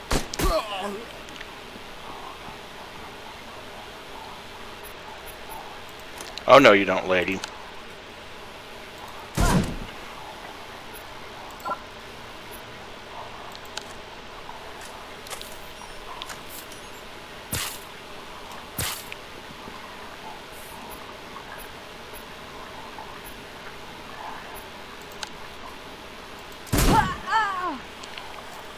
There. Went much better, and all those statuses are wearing off pretty quickly. Another high-capacity power cell and some electrical equipment. A dose of mercury. Volvulus for 300 turns? The hell.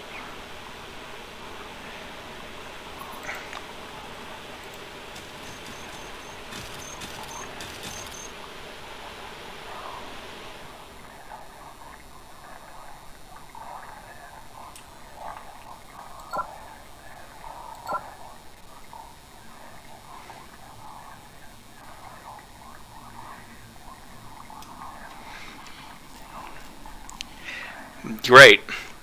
All I can do is basically sit here and wait.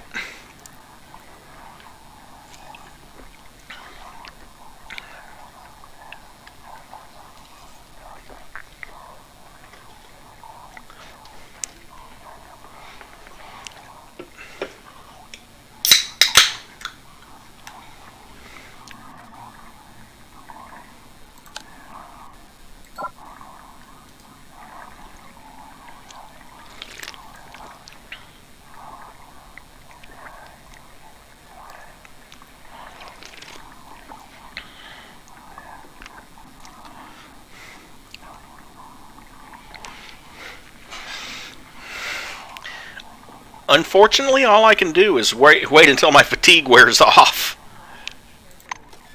Which my fatigue is currently 1,050.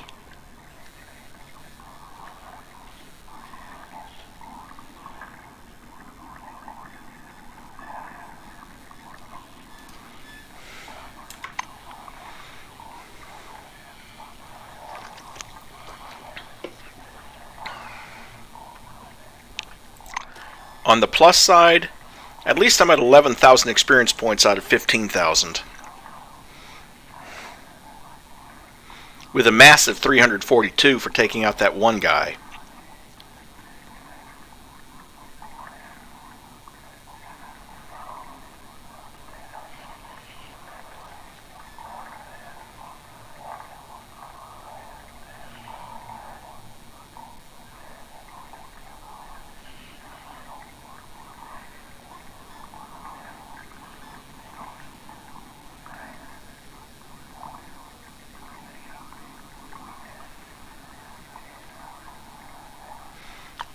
I wonder if that yellow bar is my fatigue level. I think it is.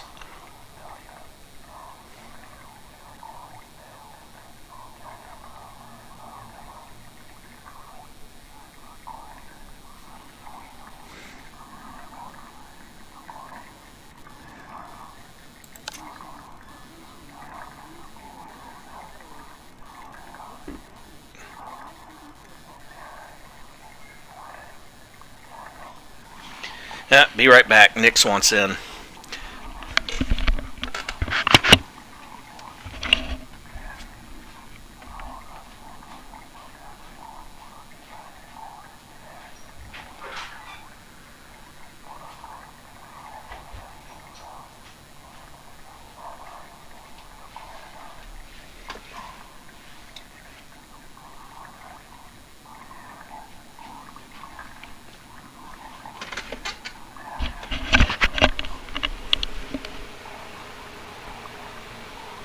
Yeah, that yellow bar has to be fatigue.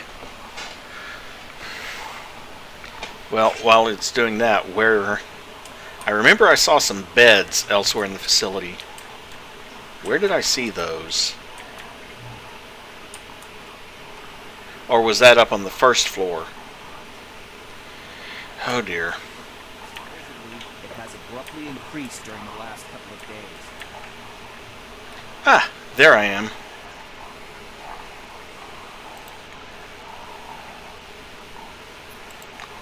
Medkit and sterile bandages.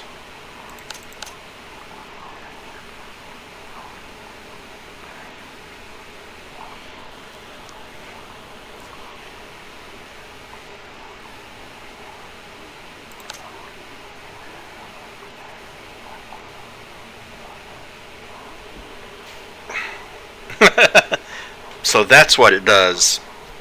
The salmon fish snacks reduce your charisma and deafness by 2 for about 10 minutes of game time. And the lucky cookie increases your fortune and fortitude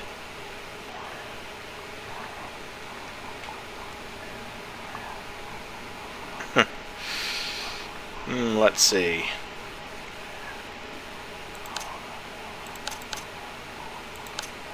Oh, it's not on that status bar. Oh, let's see.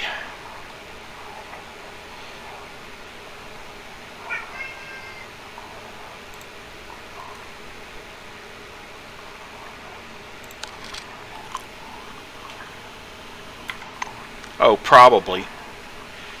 Okay. That should get my fatigue, yeah, significantly reduced.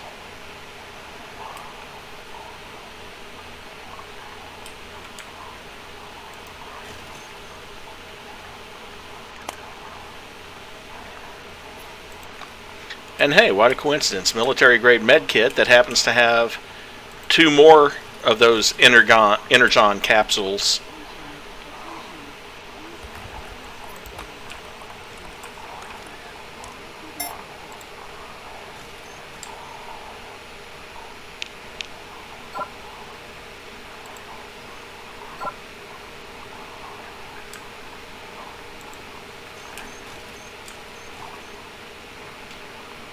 The white noise on the screen is replaced with pulsating blackness on a remote echoing beat. Connection established. In a few seconds, Kingsley's face appears on the screen. The Silver adjusts his glasses. Come in. C-12 Nashville. Kingsley speak. Oh, that's you. Good to see you. Kingsley clicks his retractable pen and shifts closer to the camera. Report. Inform him of the dead bodies and the people gone mad. The chief officer listens to the casualty report without interrupting.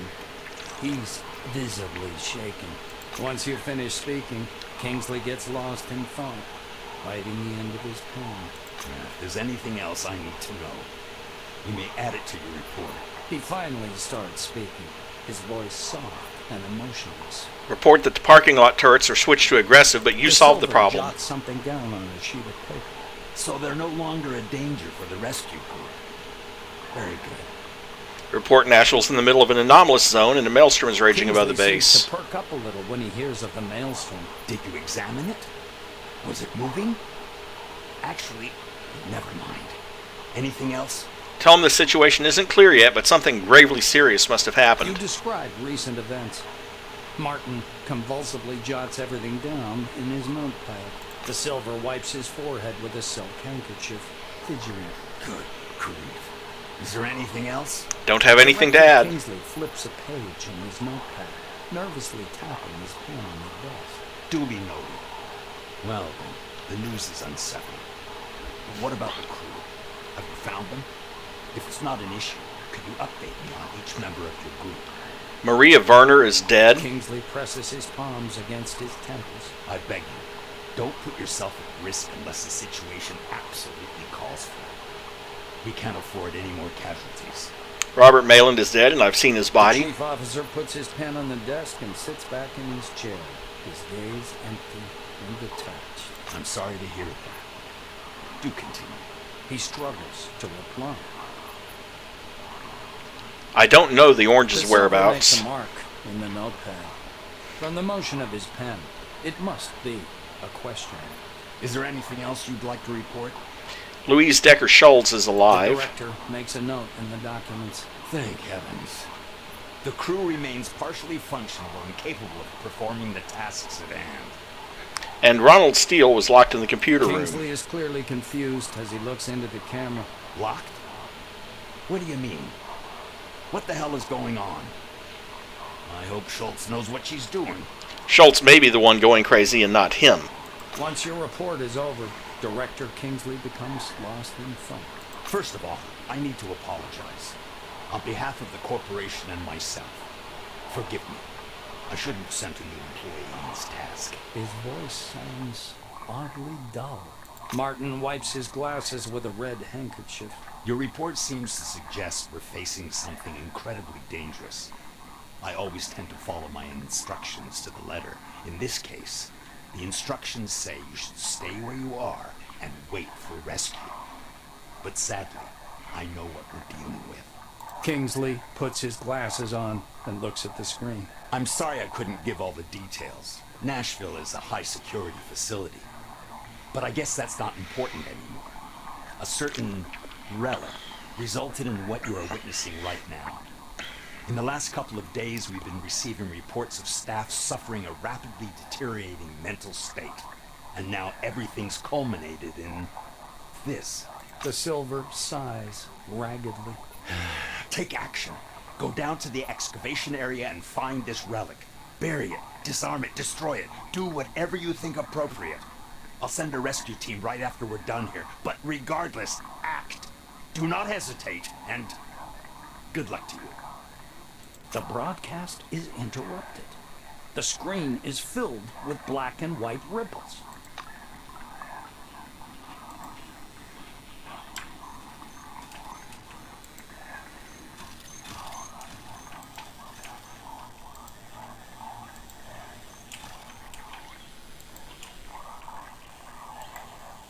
All I can say is absolutely thank goodness for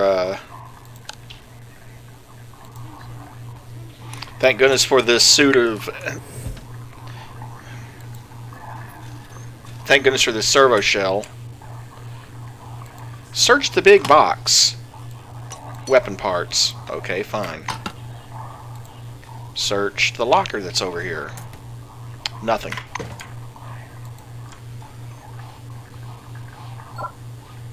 Locked, of course, and I don't have any more of the... I'm going to have to increase my criminal skill to get into that.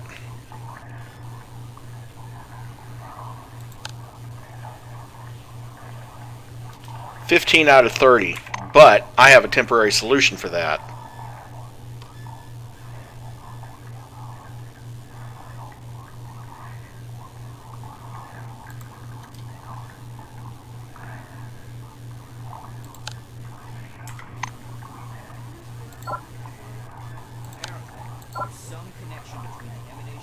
What do you mean, insufficient ability score? The entire point...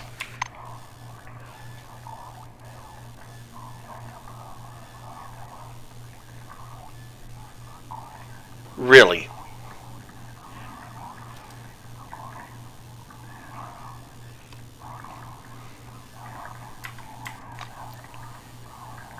Well, crap. I'm not going to be getting into that locker soon. I'm not sure, but I think I ate the comic book. Just saying. Maybe I should have said use on. The emanation wasn't permanent. Supposedly.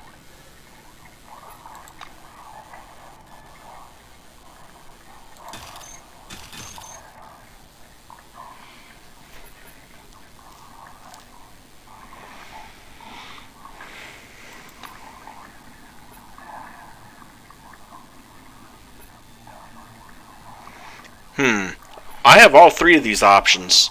Conviction 40, persuade her he's quite sane. Tell her you know a thing or two about madness and Steele doesn't show any of the symptoms because his medicine is like 45 actually. Or remind Louise you're in charge and she has to obey your orders. No.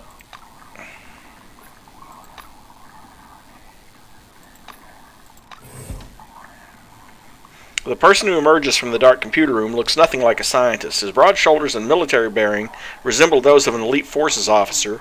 Only the silver badge that says Ronald Steele, physicist, and the lab uniform suggests he works for White Wing. Where were we? Steele shakes your hand. It's nice to see living people for a change. Even you, Louise. Decker Schultz is watching him intently. She snorts a laugh. Do you think you look normal? You were laughing and chanting, Swarovski is right. Swarovski is right. That's because Swarovski was right. Everything he said was right. This halo eye effect isn't an autonomous phenomenon. It's a link in a chain of symptoms. If anyone but his colleagues listened to Gabriel, none of this would have happened. Ronald spreads his arms in agitation. His angry outburst ends as quickly as it started. Anyway, let's decide what we're going to do. We're sitting on the proverbial ticking time bomb. Listen to what Louise has to say. So should we reestablish the connection and wait? I thought Magellan would send real help. I'm sorry, I didn't mean to insult you, but the only thing we can do... We can't afford to wait, Louise. The White looks from Louise to you. Let's stick to the protocol. First of all, you must contact Magellan. Then the main phase of the operation can begin. He takes a twice-folded piece of paper out of his pocket. I did the calculations. It turns out the base is in a kind of bubble. The strength of the radiation inside the bubble is uneven, and the nature of the wave propagation suggests that the source is down there in the excavation zone. When I was done with my calculations, I found some notes regarding the relic excavation. Apparently they did find something not quite ordinary. I just put 2 and 2 together and came to a conclusion. That finding caused all this. Ronald wrinkles his brow as if trying to remember something. All the complexes are built alike and the security measures are similar. Take the left corridor, find the main computer, disable the final protocol, and re-establish the connection. There must be a conference hall nearby with large screens in it. It's actually meant for communication between bases. You can contact Magellan from there. Any question? The White's glasses flash. Ask what exactly was found during the excavation. Steele scratches his chin perplexedly. I can't say for sure. They assembled a special research crew to study that relic, or rather they were planning to. Everything happened too fast. Ask if it's dangerous to approach the radiation source directly. Staying here is just as dangerous as touching that thing with your hands. The White calms you down. Ask him how to get to the excavation area. Steele nods curtly. Yes, a good question. Turn right and follow the corridor. You'll find an elevator that will take you there. It's supposedly blocked, but you can run it with the master key. It's in the shape of a card, usually kept by one of the employees. I'd try searching the residential level first. Tell them it's settled. You need to go down and find the radiation source. Ronald turns to the Silver. Good. Let's go. Quick. Louise, are you ready? I can see you're not feeling well, but you need to pull yourself together. Louise? Crows, Decker Schultz says in a resounding voice. Grab her shoulder and shake her. The Silver lifts her head. Rings of white light are beginning to flicker in her eyes. Did you see how many of them flocked to Nashville? Some of them managed to make it down here. You and Steele exchange looks. A grimace of frustration spreads over the White's face. Crap, let's hurry it up. The relic is down there somewhere.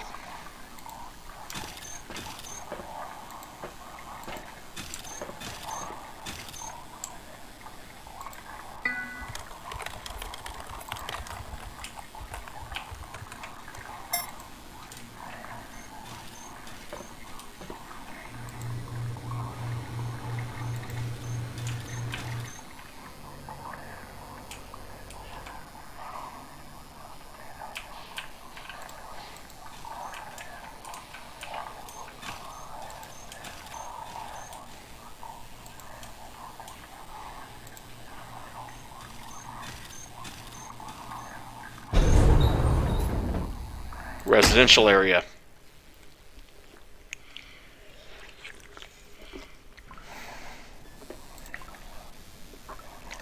As soon as the elevator touches the interceptors, a bright flash blinds you. The flashlight is pointed straight at your eyes, preventing you from seeing whoever's in front of you. The light flickers. You hear the slide of a gun being drawn.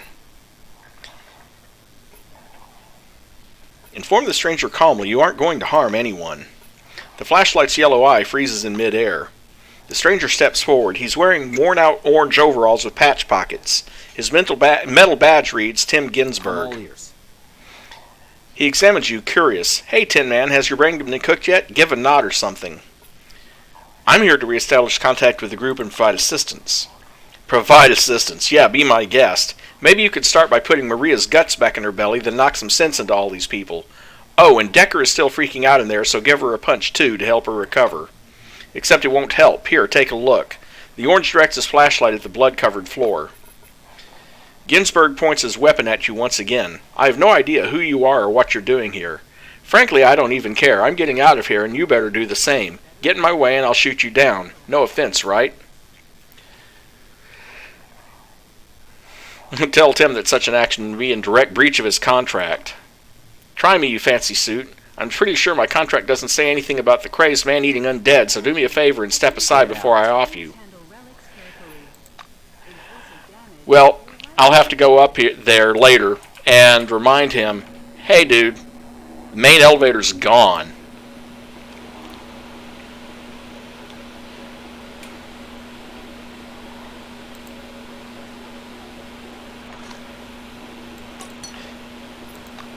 $5 in the flower pot.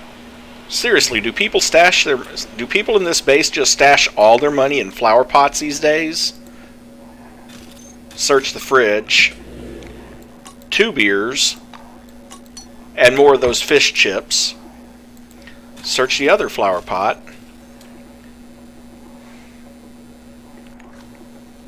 Dirt.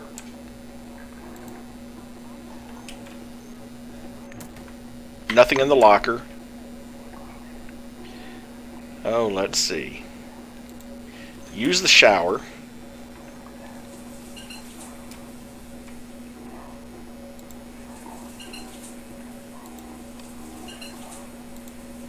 Use the shower a couple of times to get the radiation out of me.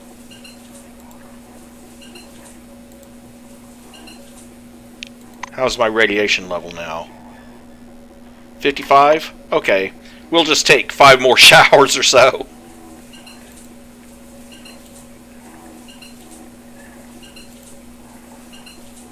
There we go. Radiation free. Use the toilet. Use the sink. Use the mirror. Oh, creeped out. You look into the dirty, dark glass of the mirror. A creepy, distorted face appears for a moment behind your shoulder and then vanishes. -1 psyche. Okay, well.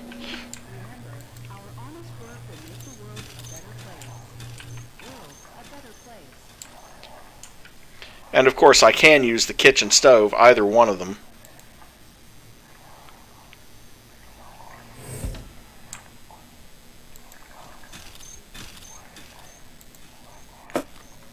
Nothing in the briefcase. And that's all in the next room.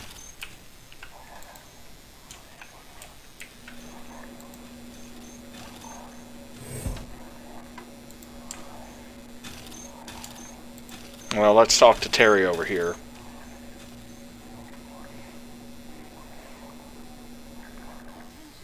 You see a dark shadow in the poorly lit corridor. It's scrubbing the floor with a clump of something damp, groaning. You approach and set foot in a puddle of blood. The floor tiles are stained with it. The orange is on all fours, his abdomen ripped open, smearing blood all over the floor with his own intestines.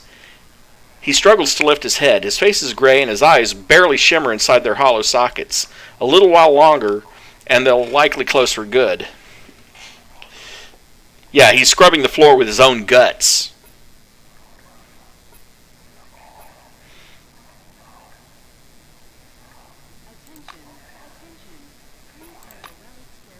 I remember now. You're that beetle. The beetle that crawled in here from the desert to tramp around on my floor. Oh, great. So I help him, and then I have to kill him. Back up. There is outsider radiation everywhere. Really? Someone passed through here, scattering their light around.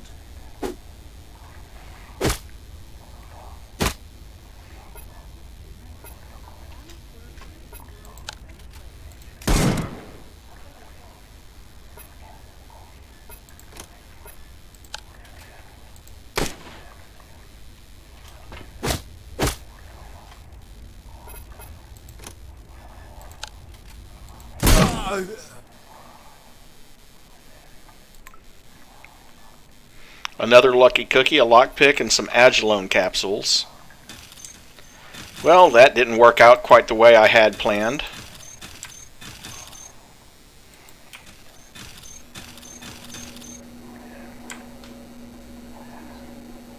Let's search their fridge. Hey, 2 sodas and 4 eggs. Now all I need is some onions. And potatoes. Handyman's jacket. If nothing else, it's good selling material.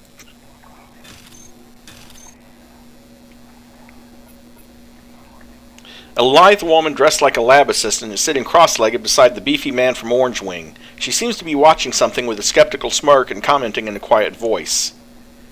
Listen closely. The White's voice is pleasantly deep. Nevertheless, you can tell she's being capricious, apparently dissatisfied over something. It's you who is stupid, Shyman. All boys are stupid, and your cartoons are silly. All you ever do is punch each other. Some things are more important than that. That's what Mom says. Her tone becomes angry, almost enraged. I'm not going to America. I'm going to have a family and lots of kids, and the first thing I'll do as their mother is forbid them from watching Captain Hyena. Take that. Suddenly, a touch of panic rises in her voice. Shyman, wait. It's dangerous. Don't do this. I'll tell Mom. You hear me? Stop it already. Don't. Shyman! Her name tag confirms she's the lab assistant, and her name is Melissa Correa. Her olive skin, gleaming eyes, and straight dark hair also hint at Latin American descent. Her full lips are twitching as she mumbles under her breath. Okay. And Shyman is her friend here. A bruiser in orange overalls sits on the floor beside a young woman from White Wing. His expression is excited, even beaming. His eyes are wide open and his lips moving, but barely a sound escapes them. Listen closely to what he's whispering. Look, Melissa, look. Captain Hyena is back at it. He'll defeat that pathetic flayer. I'd bet 5 Cruzeiro on it. He goes quiet for a few seconds and then resumes his whispering. Nope, it's not silly at all. It's an American cartoon where good always defeats evil. That's the only way it can be. When I grow up, I'm going to be an American and take us both there. Come on, don't be stupid. To America, of course. The man sounds discouraged now, his voice pleading. I'm sorry, forgive me. I didn't want to hurt you. Of course you're not stupid. Stay with me, Melissa. Don't leave me. Again. Not again. Take a cautious look at the orange. A patch is sewn onto the distinctive overalls. Shimon Cardoso, cargo handler. Taking a good look at this shaven-headed sack of muscles, covered with tattoos from eyebrows to fingertips, you can't help but shudder at the thought of just what kind of cargo he has to handle. Well, they're both nuts.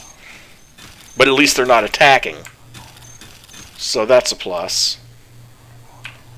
Okay, search another flower pot.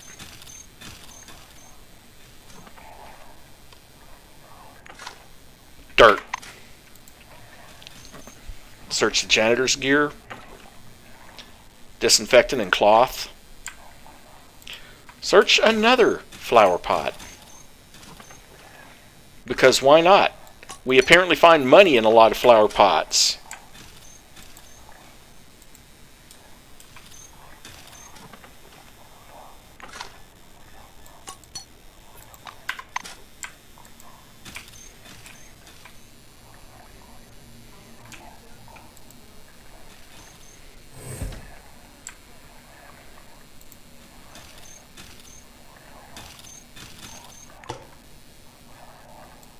A tin can. That's useful for some forms of crafting. Check the locker. Brutal Life magazine. Plus 20 to survival temporarily if I need it. But in the future, let's try to remember to use it instead of eating it. More canned beans. A champion ready meal. This meal's main dish is, of course, a medium rare steak and a spicy sauce. Baked potatoes and celery salad on the side. Definitely take it. The master key for the engineering systems. And 2 beers.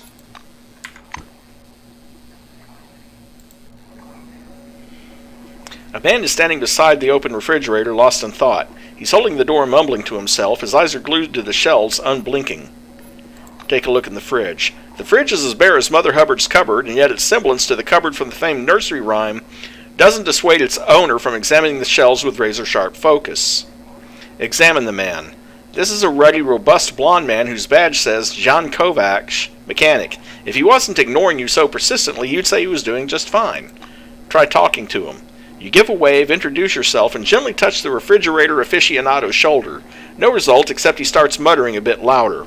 Omelet, yes, clearly. Or pancakes, nah, that's too much work. How about a salad? Now there's a good idea. Good idea.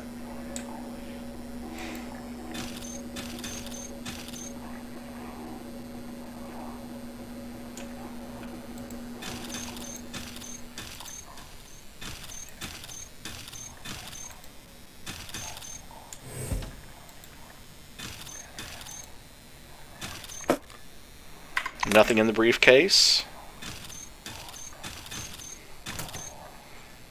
The locker has some energon.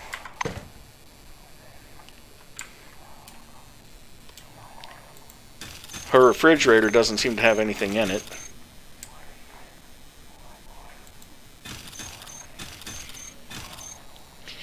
An angry woman is standing in the middle of the room, flapping her arms and speaking to someone in a loud voice. That someone only exists in her imagination, though, and you are the only other person in the room. Examine the woman. A short, pale, lively-looking woman with short hair dyed bright red. Her name tag says Elizabeth Nadazdi, Internal Security. The Blackwing uniform confirms this. She simply can't hear you. To her, you don't exist. The woman keeps pointing her finger at someone. The digit might well pierce you if you step any closer. Where's my pizza? I placed my order half an hour ago. Is it being delivered from China or something? And once again, no anchovies, those damn student part-timers. The woman freezes in her tracks. Her fearful eyes dart over your face, her mouth turns down at the corners, and tiny droplets of sweat appear on her forehead. What? No, where? She shakes her whole body like a dog, wipes her forehead with one sleeve, and resumes her aggressive attitude. Anyway, I'm still waiting. If a delivery boy isn't ringing my doorbell within 10 minutes, I'll be on the phone to head office, capiche?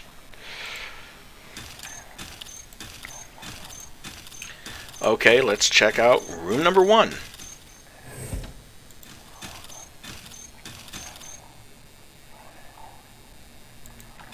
No one seems to be in here, so let's search the trash bin. Nothing. Search the locker. Assault rifle cartridges. Well, I don't see anything else in here.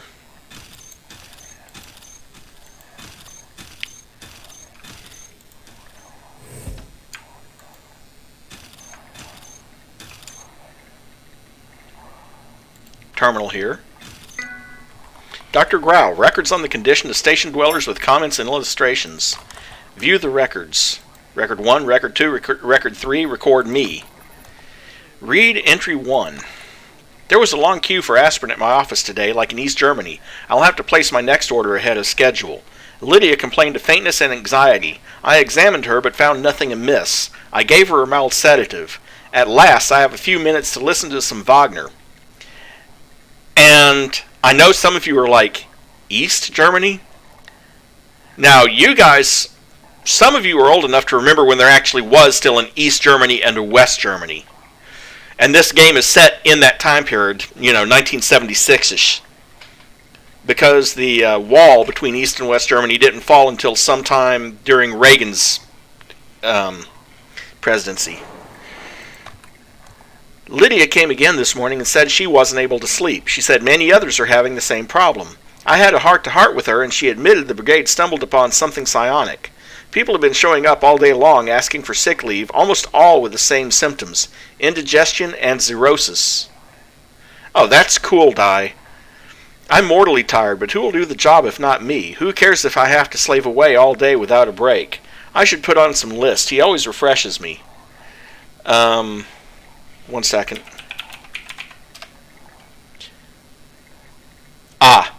Okay. Since a lot of people aren't medically inclined, cirrhosis is abnormally dry skin or membranes like in your mouth or in the eye. So dry skin, dry eyes, that kind of thing. A weird day. She just knocked on my door. I opened it, and there was Lydia with her own eyes in her hands. I looked around, and everyone was just passing by as if nothing had happened. I asked her what happened, and she said she didn't deserve to see. I tended to her wounds and sent her to Magellan at once. It's awful. I'm going to listen to some Bach. Something happened. No one has been coming for a long time. I looked out of the office. There were some inadequate people walking around. What are they doing here? This is my yard. They should go away. Dr. Grau came with complaints of solitude. I prescribed him all the medicine I had left and stabbed him with my scalpel in the stomach.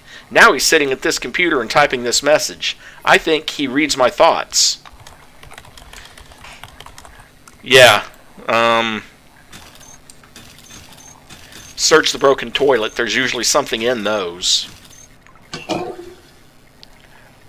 A broken toilet thingy. Okay.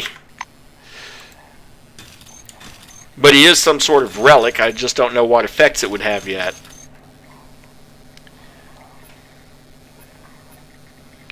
Let's see. Judging by the text of the order, employees of Concord Station and newcomers are provided with medical care free of charge. Cure all addictions. Restore health.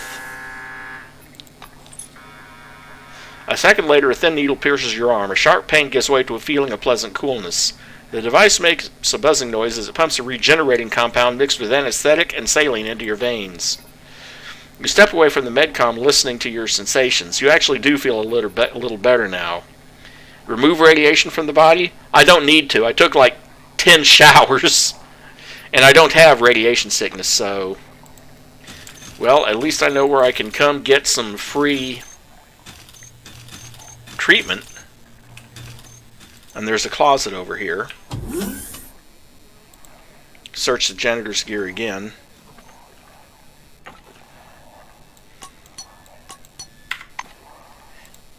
Talk to Marjorie here. A woman in blue wing overalls is standing in a closet. She looks like she's pondering whether to give the floor a good wash or mop up a bit. Though the soapbox she's examining is empty, she's raising and dropping the lid monotonously in her hands, a rhythmical, useless, aimless action. Take a closer look. Her badge says Marjorie Stallworth. Below her name, Ordnance Technician is inscribed in a smaller font. Her dark face glistens with drops of sweat. The whites of her barely blinking eyes stand out, round and bright. Talk to her. You greet the woman, introduce herself, and ask if she's all right. She almost ignores you. Almost, because she eventually fixes her eyes on your face, struggling to focus. Perhaps this is an invitation for a chat. Ask what happened. Your would-be conversation partner is silent. Her eyelids and lips twitch, fear and confusion plain in her eyes. The hand that keeps raising and lowering the box's lid misses a few times. Try and see if she's all right. The woman would probably sigh if she could. She pulls her shoulders back and lifts her chin a little. Well, what do you think? Touch her shoulder. You touch her arm, and she pulls away, slowly but determinedly. Her eyes regard you steadily as though she wishes to tell you something, but for some reason can't. Scare her to snap her out of it? You throw your hands up and yell at her. Her body convulses once, and she glares at you, first enraged, then confused, and finally in understanding. Yet neither of you is any better off than before. Okay, well, nothing I can do there either.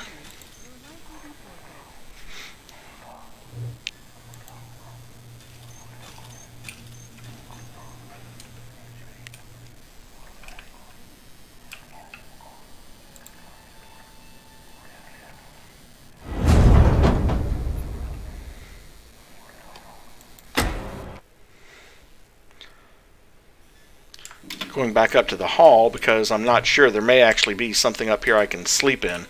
Oh, there's that magazine again. Never mind.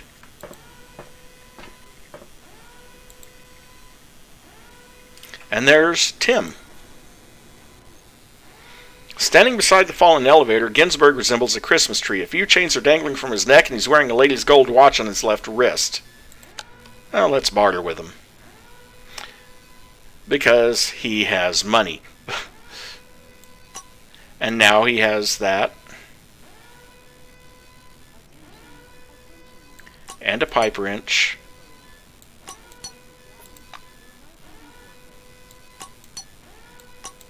Actually, I'll take those 2 doses.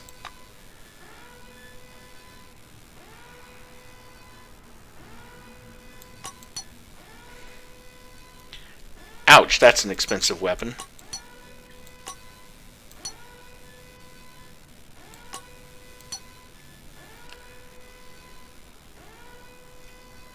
Ow! 2 cans of soda. 2 cans of beans. 4 bottles of beer. 4 more bottles of beer. How about... I'm going to hang on to the ham and that. Some soap.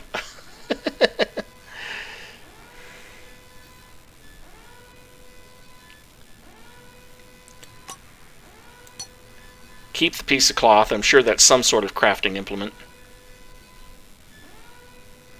275? I'll take it, just to get rid of all of that. Oh, and you can have the broom too. Why do you keep bothering me? Oh, it's you. Things are looking shit around here. The elevator's crashed and I haven't found any other exits so far. Maybe you know where to find one?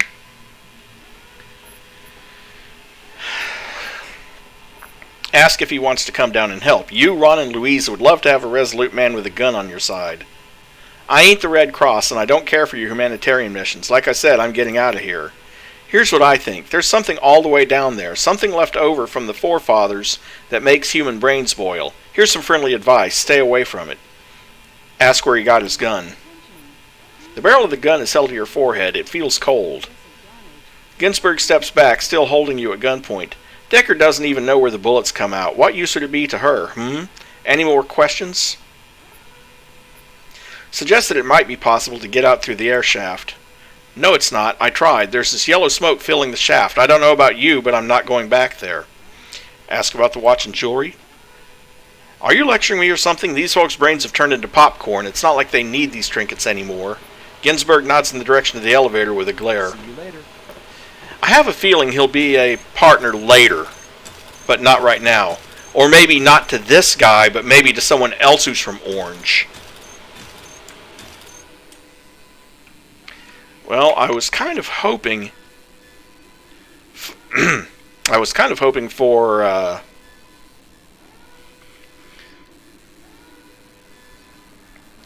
bed, but I guess I'll have to settle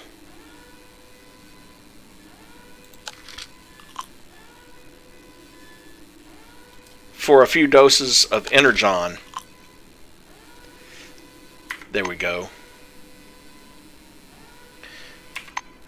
Now I'm only mildly fatigued.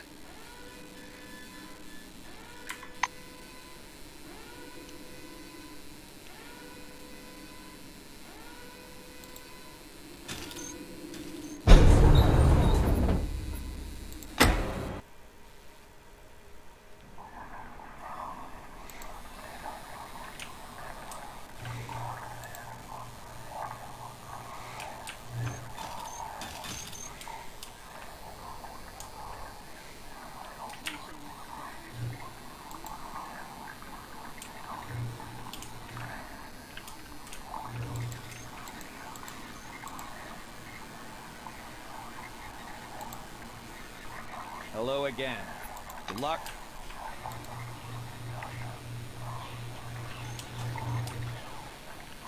Okay, quest has been updated.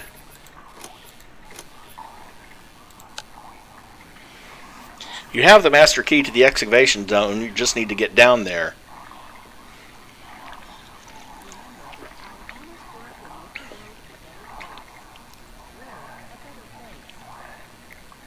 Lots of information about that. Okay.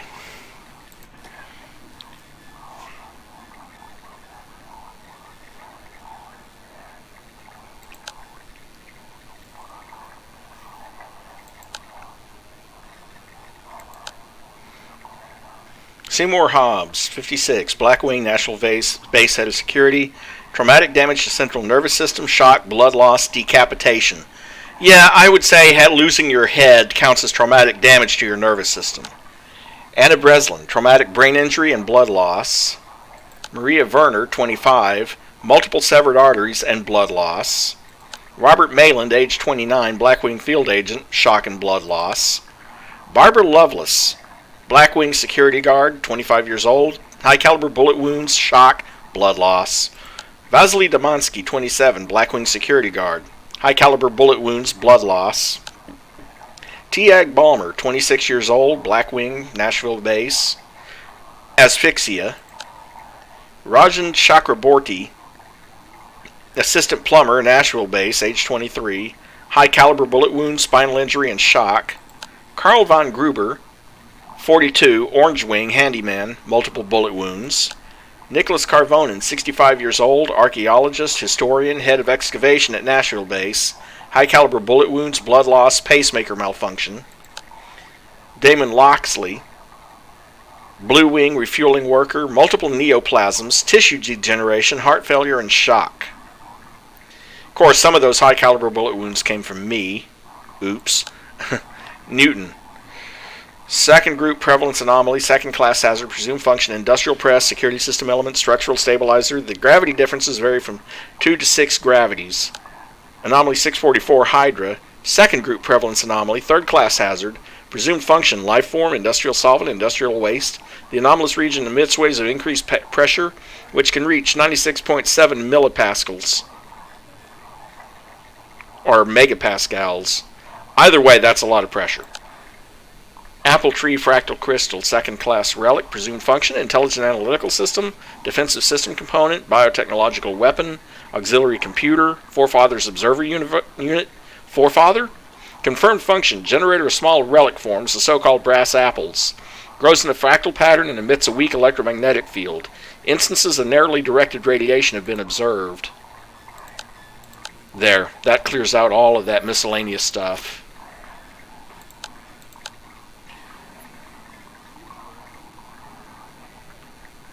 Well, I got +5 with the oranges for letting that guy go. I wish I had that 20. Silvers are unhappy that you are demoralizing employees of the propaganda department. Yeah, okay. Opened with the Nashville master key. I'm going to save here.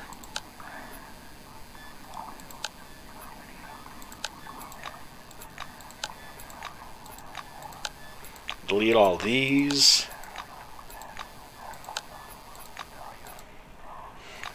But leave my save at the start of the entrance. And before I go down the elevator, I'll be right back.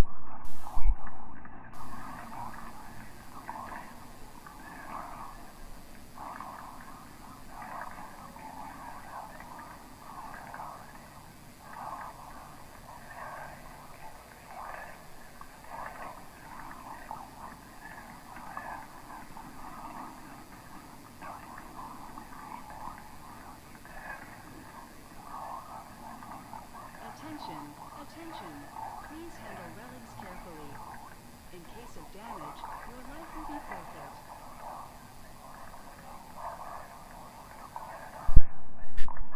Okay, back. Also, I'm starting to change my mind about the post-apocalyptic thing. It's technically still not post-apocalyptic in the terms that the outside world hasn't changed. But down here, a very bad thing has happened.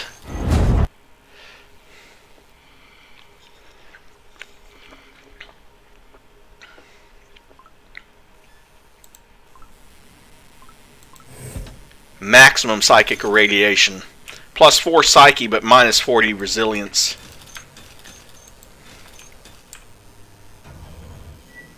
A broken public terminal, huh? System lockdown. Search the container that's up here.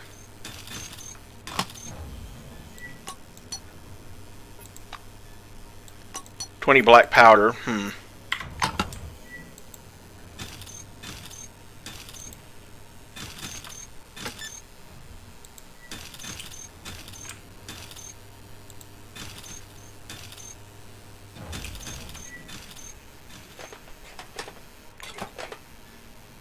Duct tape, always useful.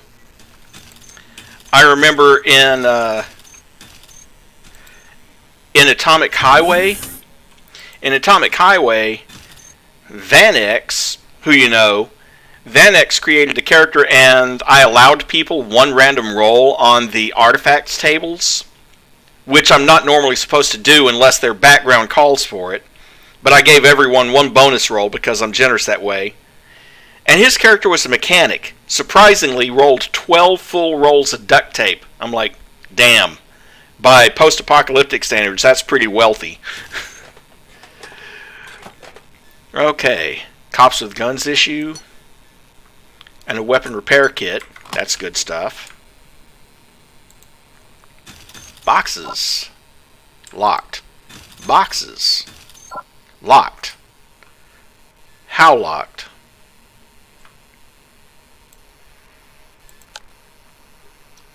More than I can manage. Boxes. Not locked. Shovel, wrench, 5 pieces of cloth, 2 sets of spare parts, 20 of those, and another shovel.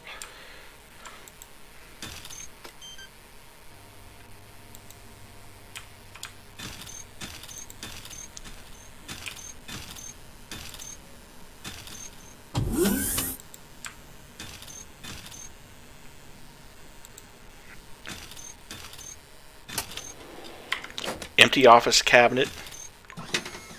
Surprisingly, the empty relic storage has relic dust in it. Large container. Ooh. An even better side glove than the one I have. And a manual to perform an upgrade of one.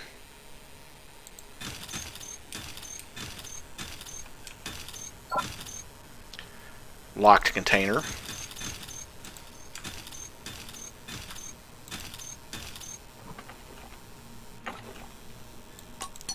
Janitor's gear. A push broom.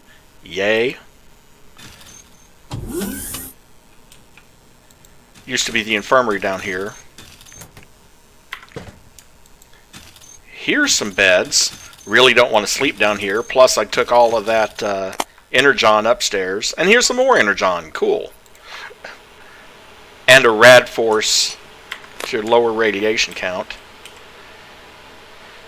Medical notes.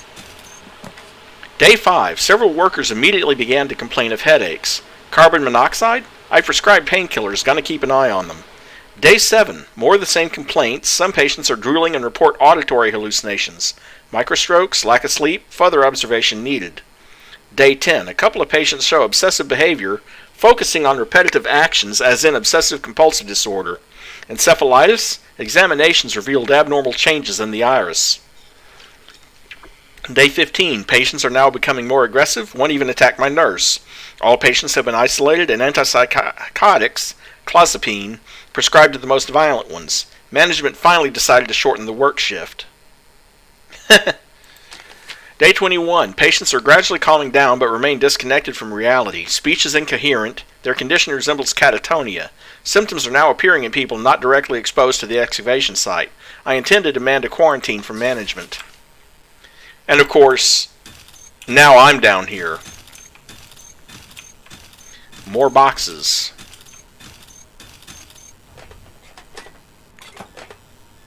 More electrical parts.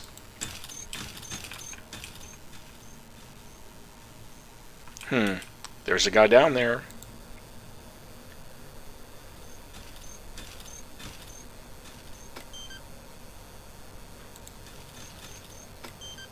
Warning.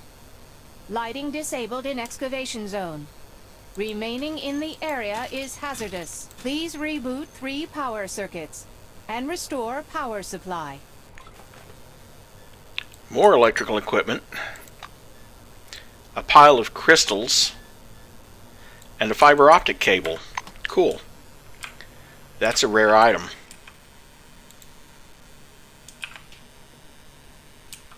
Aha.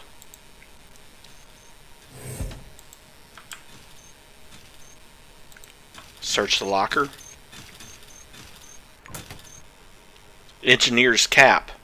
Cool. Nothing in that one. Excavation zone power circuit terminal 3.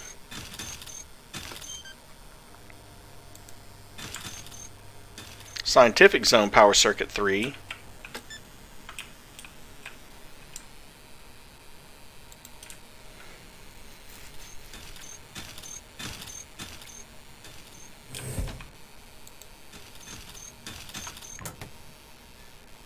Heavy weapons manual, and another pack of cigarettes.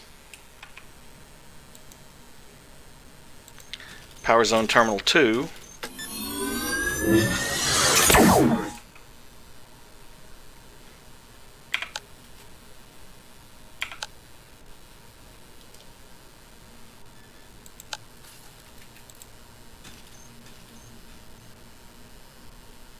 And there's Louise and Ronald.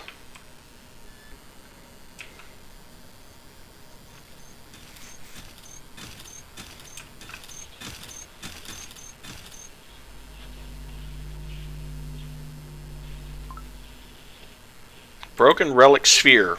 4th class relic, presumed function, communication device, diagnostic device, cognitive system image, emits weak radiation of unknown nature, excuse me.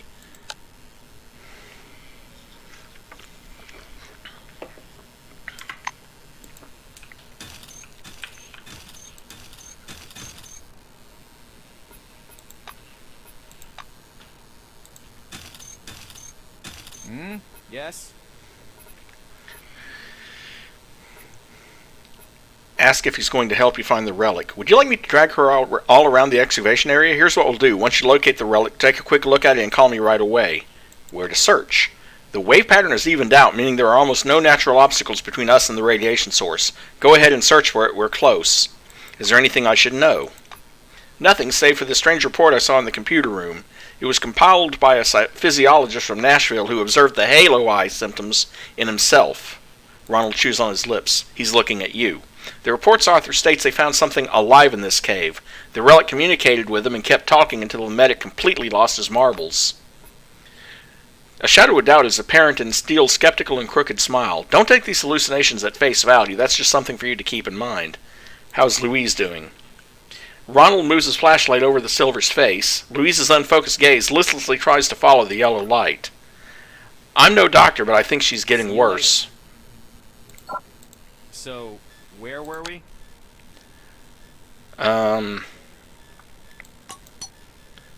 I don't know where we were, but you were giving me your last $11 in exchange for a broom.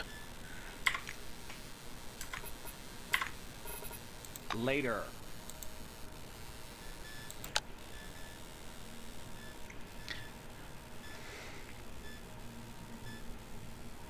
I wonder.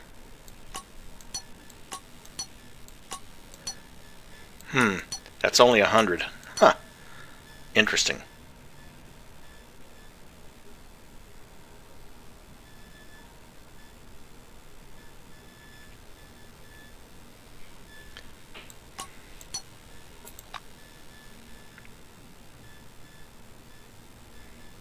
Well, let's see if there's some junk I can give her.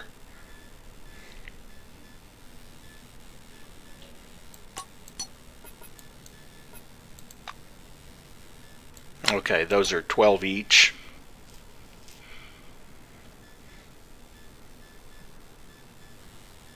I'm trying not to trade anything that I can use for crafting.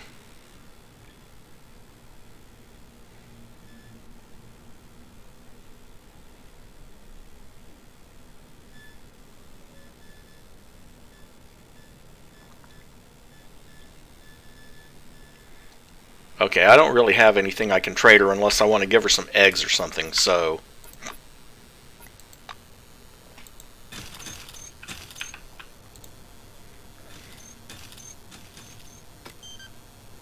Enabling lighting in the excavation zone. Warning. Damage to power system detected. Start the emergency generator.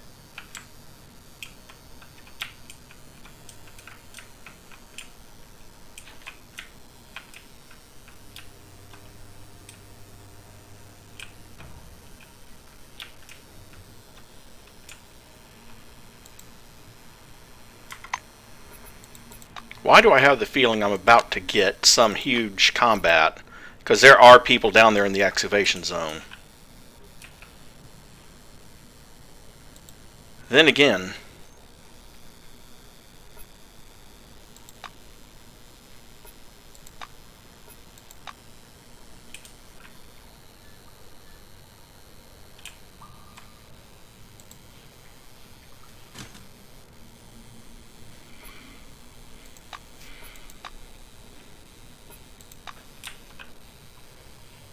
apparently they're all going to do that.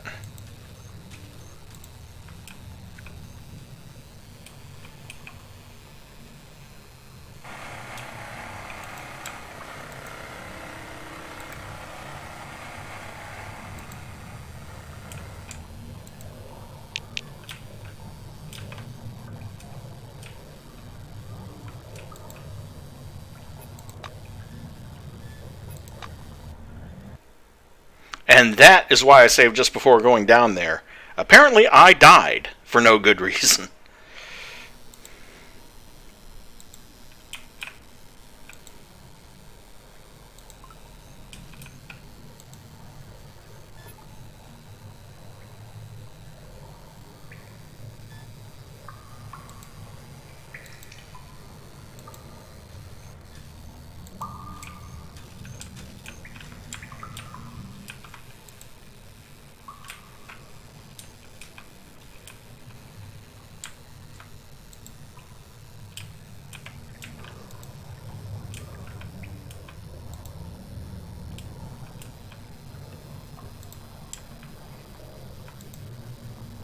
Yep. That's instant death right there for some reason.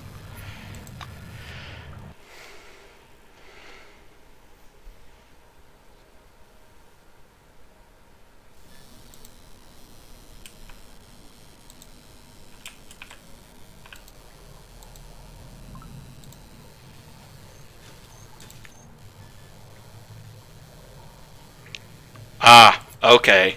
I went into an area that was too dark. I need to come down here and use the mobile generator. Then go back up here and go back to the control panel.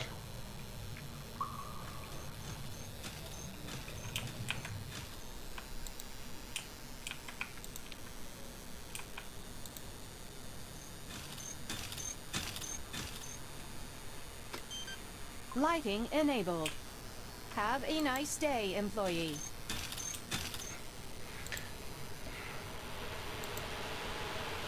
Cool. And since I've solved that problem... How am I doing, by the way? 12,954 out of 15,000? Cool.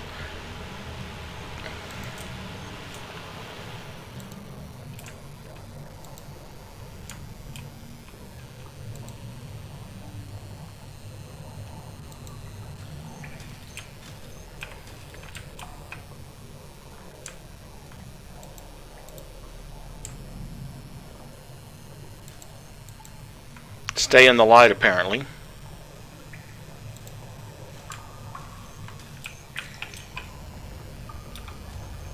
This amber orange ball, hovering above the scientific equipment connected to it, seems to be the reason for what happened in Nashville.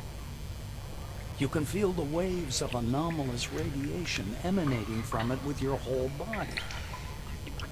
A pleasant tingling rolls through your skin, and each wave fills your head for a mere moment with strange, rapidly fading images. Without taking your eyes off the sphere, you move closer. Scan the relic. You aim your scanner at the artifact's glowing surface, but the device will not function. Only a sine curve is quivering spasmodically on the monochrome screen. You suddenly begin to feel numb. The prickling in your hands and the anomalous radiation pressing against your head grow weaker, but a frightening sensation rises in their stead. An unknown force detaches you from your body and takes you up into the cool, ringing silence. The maelstrom hanging above Nashville embraces you. All of your consciousness unfolds like a giant canvas, hurling you into a dark auditorium. You see the maelstrom swirling over Nashville. Pulling you from the crumbling walls of the base, it lifts your mind above the world. It covers the lands of the dome like a gigantic spot, in the swirling shadow of which the lights of human consciousness flicker.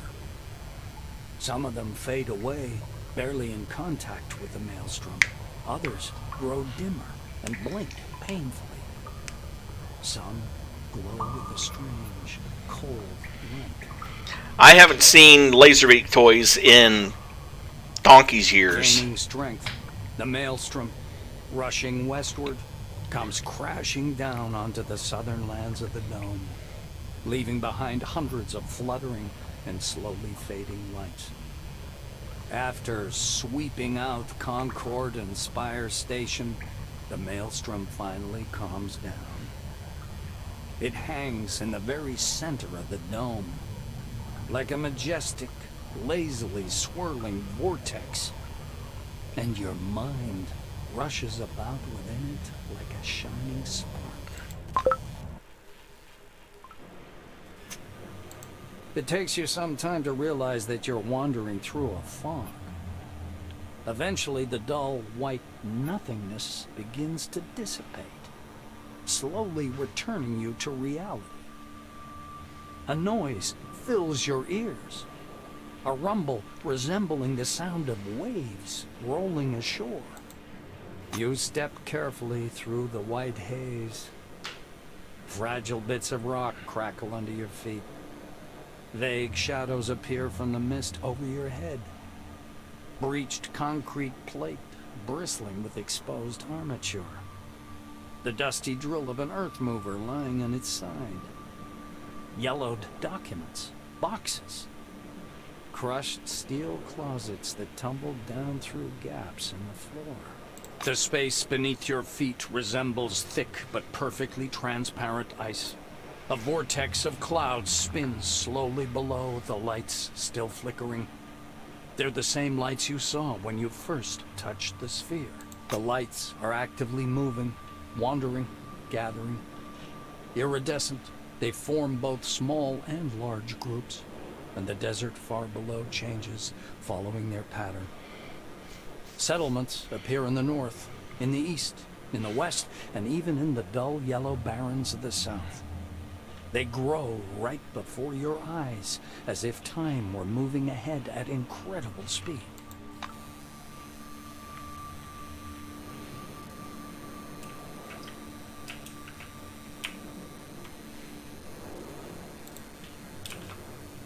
Hi there.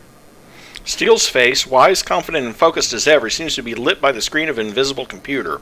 He looks up at you and a smile appears on his lips. You? Wow, this is amusing. I was certain you were dead. He walks up and touches you with his palm, but you feel nothing. Ronald looks disappointed. His uncertain gesture suggests he feels nothing just like you. What was I hoping for, anyway? He looks you in the eye. Do you know how unreal it was to survive and keep my sanity with all the psychic stress Maelstrom was generating? A lot of people lost their minds. That was what we saw here, and what happened after at Ankara on the west side of the dome. You know, I'm locked inside my head right now. From my perspective, it looks like the computer room where Louise locked me in. How ironic. Clara is surrounded with white light and mist, her hands clasped in prayer. She reminds you of an angel statue from some reformist church. Seeing you, her expression changes. She crosses herself, mumbling under her breath. Get her to calm down. You're not a ghost. Timidly. Yes, I see. This, both you and this mist, it's all in my head. She steps towards you and kneels. I must repent. Clara's voice trembles. When Maelstrom broke, I didn't try to save anyone. I just got in the truck and drove away. I'm a terrible sinner. I know. I hope you're in heaven. She raises a face distorted with suffering. Don't know where I am. Sighs heavily. I see. Why are you appearing to me? Is this some sort of a sign? Do you know about signs? This is when... Her voice suddenly becomes deep and thick. She drawls as if her words were being played from a corrupted tape. Clara's face alters subtly, as if it had turned to stone. Abbott is very kind to me. But his faith is nothing I could get used to. She says in a dull voice. Greetings. The orange raises his hand as if aiming an invisible gun at you. Holy crap! He looks at his empty hand with a puzzled expression. Ginsburg looks up and examines your face with a suspicious squint. Do I know you? Yes, I do. Oh crap, I should quit with this. Those glasses will fry up your brains right quick. He points at his head with an awkward laugh. Ask what he's talking about. Have you gone nuts or is it just me? I said the glasses. The glasses. The church sells this crap. And it's an electronic augmented reality device developed by the church in Maelstrom. Parishioners believe such glasses enable them to see the world in its true beauty and communicate with the Maelstrom, which reveals the secrets of the dome. In a broader sense, teleglasses refers to all devices projecting an image onto a screen before the user's eyes. Before the incident, many silvers owned such devices. He shakes his head. Or maybe it's not the glasses. I see all kinds of crap since that day. People pay cash just to speak with me. His face abruptly goes blank and his voice sounds dead and dull. Not everyone can escape from Nashville. That means something, doesn't it? He says, gazing at your face with glassy eyes. There's no doubt. The funny, scruffy old man standing before you is Aaron Melville, the old man from the gas station. He also recognizes you. A smile wrinkles his already wrinkled face. Ah, it's you. Long time no see, sweetheart. Melville examines you closely. Safe and sound, I see. How'd you pull that off? No one survived where you were heading. The only worst place is the center of the dome, where the spire... Well, you know. The old man points vaguely upwards with his crooked finger. You're aware, aren't you? The spire is falling. Now the road's closed. As if folks would want to come here anyway. And here we stay like crabs in a barrel. He thumps his timber leg on the ground, driving the mist away. Don't think that I'm complaining. My business is on a roll. They come and they go. Melville's face seems to petrify. He speaks slowly, but flounders anyway. The gas station can be crowded nowadays.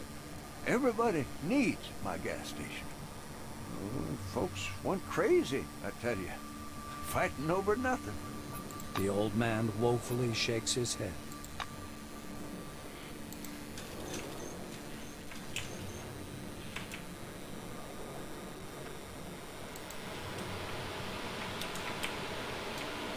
A dazzling supernova-like flash sweeps across your view. The lights, frozen in the desert, start to move, and a cloudy funnel begins to slowly trail after. The funnel spreads out under your feet.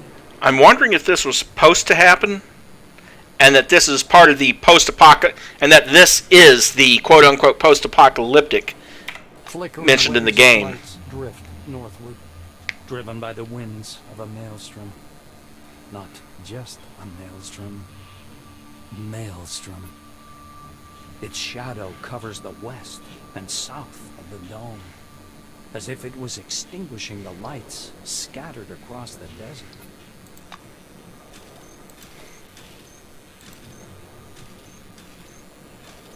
A gray-haired man, arms stiff at his sides, stands squinting short-sightedly into the mist. Kingsley is much shorter in person, and older. He notices you. I never thought we'd meet again. I must thank you. Thanks to your report, I was able to start the evacuation in time. Martin comes closer. You notice small changes in his uniform. Some of the insignia have been replaced by larger patches resembling military chevrons. Kingsley nods as if anticipating your question. Yes, the uniform is new, but the man is the same. Head of Magellan Base. I intended to resign after the incident, but Nakamura decided otherwise. I couldn't argue with her. He surveys the thick mist around you. One thing's certain. You're standing here. That means you're alive. Yes, I know what this is, partly. He looks you in the eye and says, Scientists on the emulator project have been telling us a lot about it. Not everything, of course. Even they don't know what it is. Van Olden looks the same as he did during your first meeting.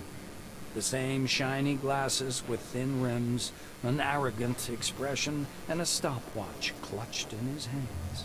He's examining a shred of mist hanging in the air. He's so involved in his research that he doesn't notice you at first. Meeting your eyes, the scientist instantly darts back. Then he comes up to you and begins to palpate your face, hands, and clothes. You mean my face, hands, and power armor, right? His fingers seem to sink in your face. Sebastian Van Olden screws up his lips scornfully. Yes, of course. A thought form, like the pink mist, I suppose, or any other similar anomaly. As was to be expected. Tell him Concord's electrical anomalies aren't the threat new employees should be prepared for. The scornful grimace leaves the scientist's face. I actually agree with you. The megala anomaly of Nashville turned out to be much more dangerous, and the consequences of its appearance disastrous. On the other hand, everything that happened gives us the most plentiful research material. If Russo didn't hamper me, we would have learned Maelstrom's nature a long time ago. He runs his hand over the mist, curling around. The scientist loses all interest in you, steps aside, and continues to study the mist.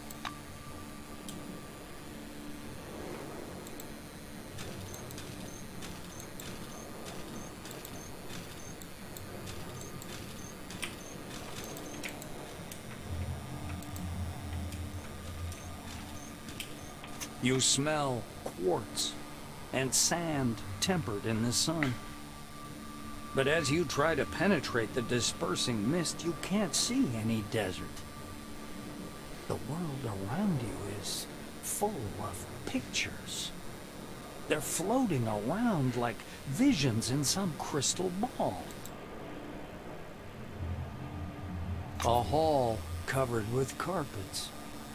A golden CRONUS logo on the wall among wine-red banners.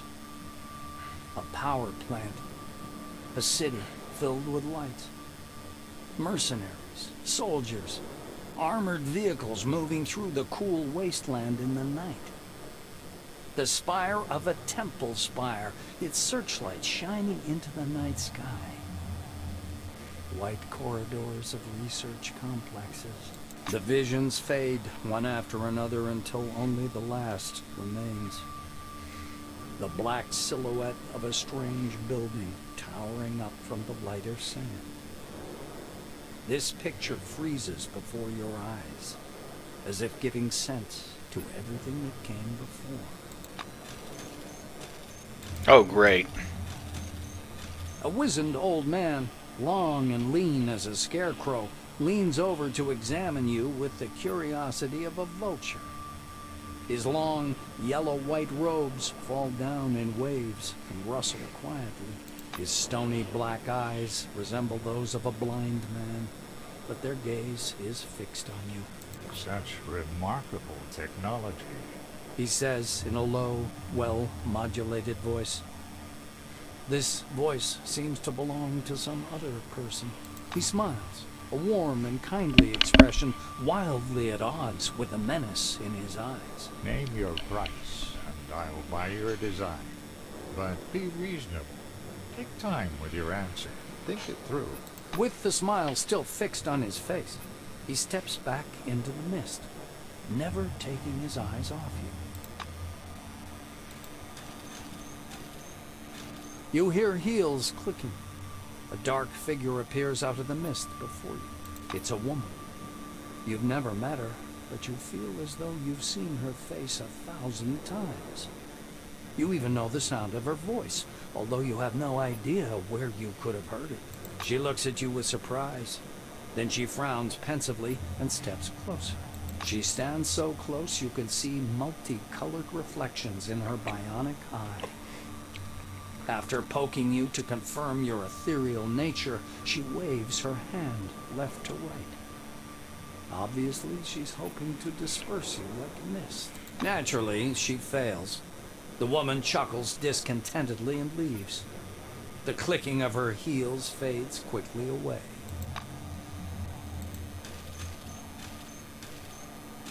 The fuzzy mist, as if whisked with a mixer, looks like slowly dissolving clouds. A short, chubby little man in a camouflage cap and army shirt steps fussily out of the white. He clasps his hands behind his back and stops a few steps away, scanning you with his gaze. Vivid interest flashes in his eyes. He clears his throat. I'm out of jokes about death. Or about Mr. Christ. I'm out of jokes about hallucinations. Although hallucinations under the dome aren't any joke, but an everyday reality. The man circles you. His glance bounces from your face to your uniform to your shoes and back. But you are something else. So, let's see. A pre-war haircut, all-time uniform, clean and pressed. Shoes aren't worn out, just got them. He recites with enthusiasm. He frees his plump palm and carefully touches you with one finger. You are ethereal, but light-tight. You respond to my movements. You are not using an image that's familiar to me. You don't look like anyone I know. And your badge says... He raises himself on tiptoes and fixes his eyes upon your badge. The name. Of course. Of course. The name. He flings his arms about and leaves without even saying goodbye. The mist seems to slam shut behind his back, like a pair of wing doors closing. The fluctuant white slowly settles. A man and a woman stand before you. The woman rolls her eyes discontentedly. Are you serious? Tuesday, I tell you. Wednesday, I tell you. Thursday. How come I always repeat the same thing? I can't sleep without my pills. You're the man. You're responsible for me. The nightstand. The top drawer. There they are. Oh, my pills.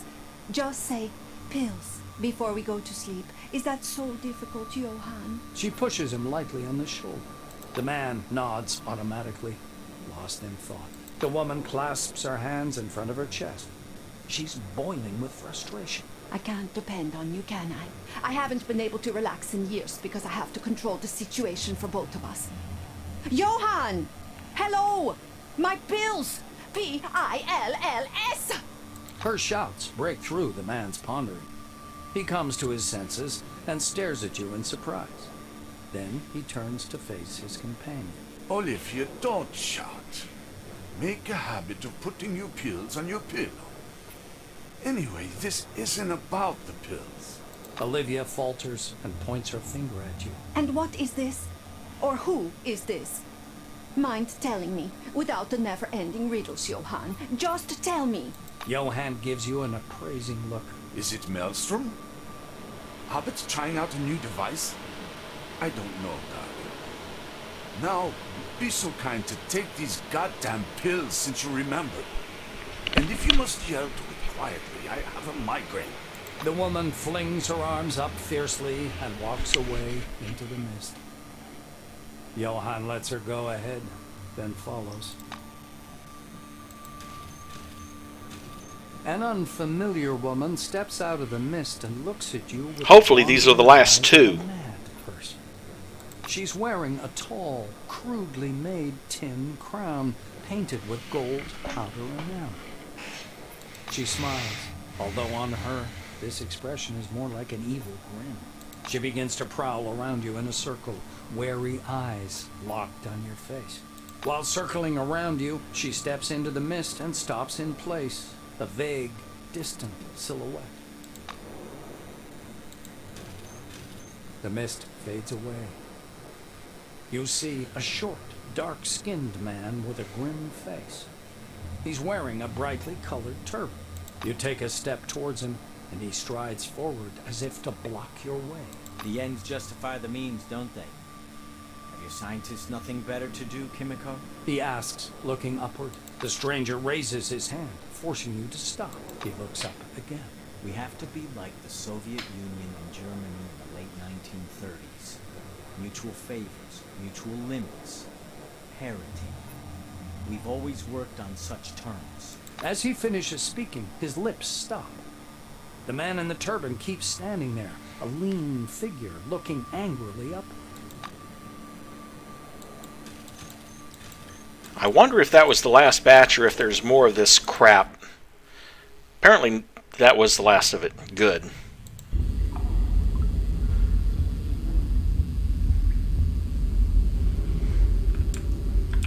And here we are again. Let me make a temp save here.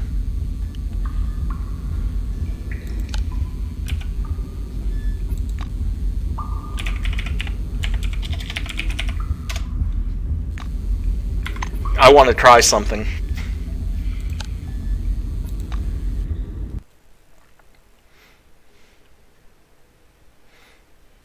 I don't think it'll change anything, but I want to know for sure if I do a different action,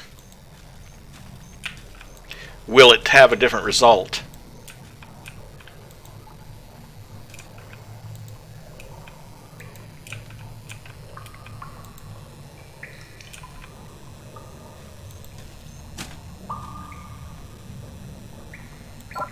This amber, orange ball, hovering above the scientific equipment connected to it.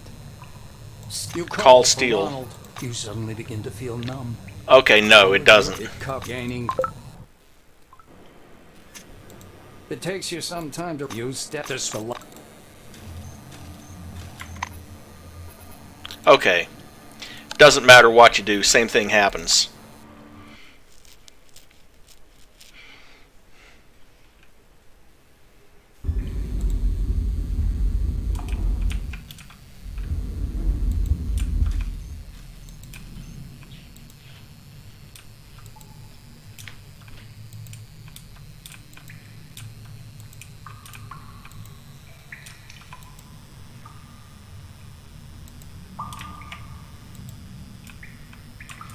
And yeah, that was apparently the post-apocalyptic part of it. I mean, look at this place now. That was where I came in.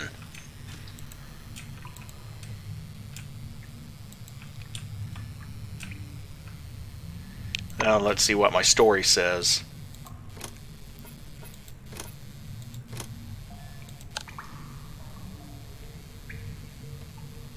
Something changed in the world, and now you are to find out what happened under the dome, and to you while you were in stasis. Yeah.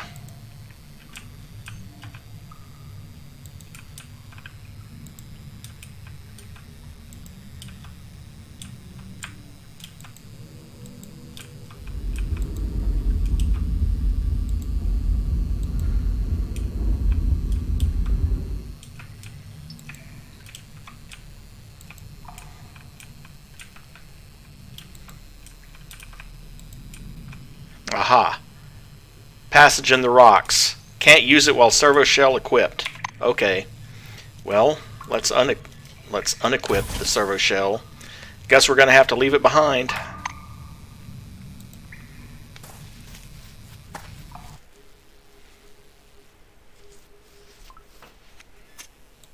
Light. Bright light.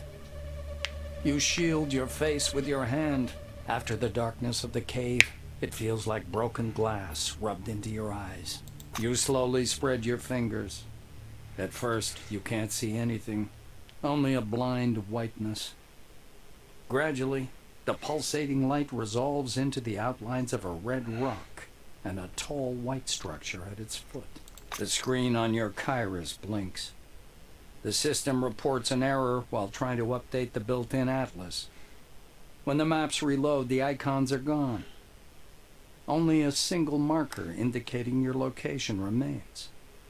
Well, you're still near Nashville, at least judging by the coordinates.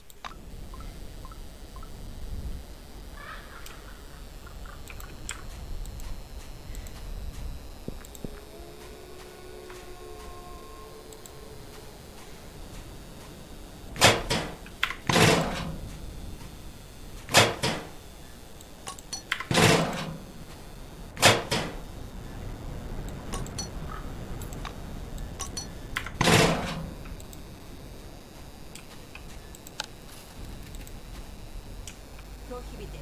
Employee currently deployed to the danger zone must leave.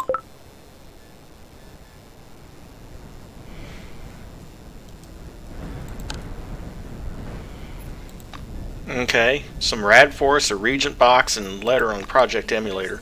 And level 6. Don't panic. Our scientists and security specialists are closely monitoring the maelstrom phenomenon. Confidence in our new committee authorities. Oh, let's The problem will see. be solved as soon as is feasible.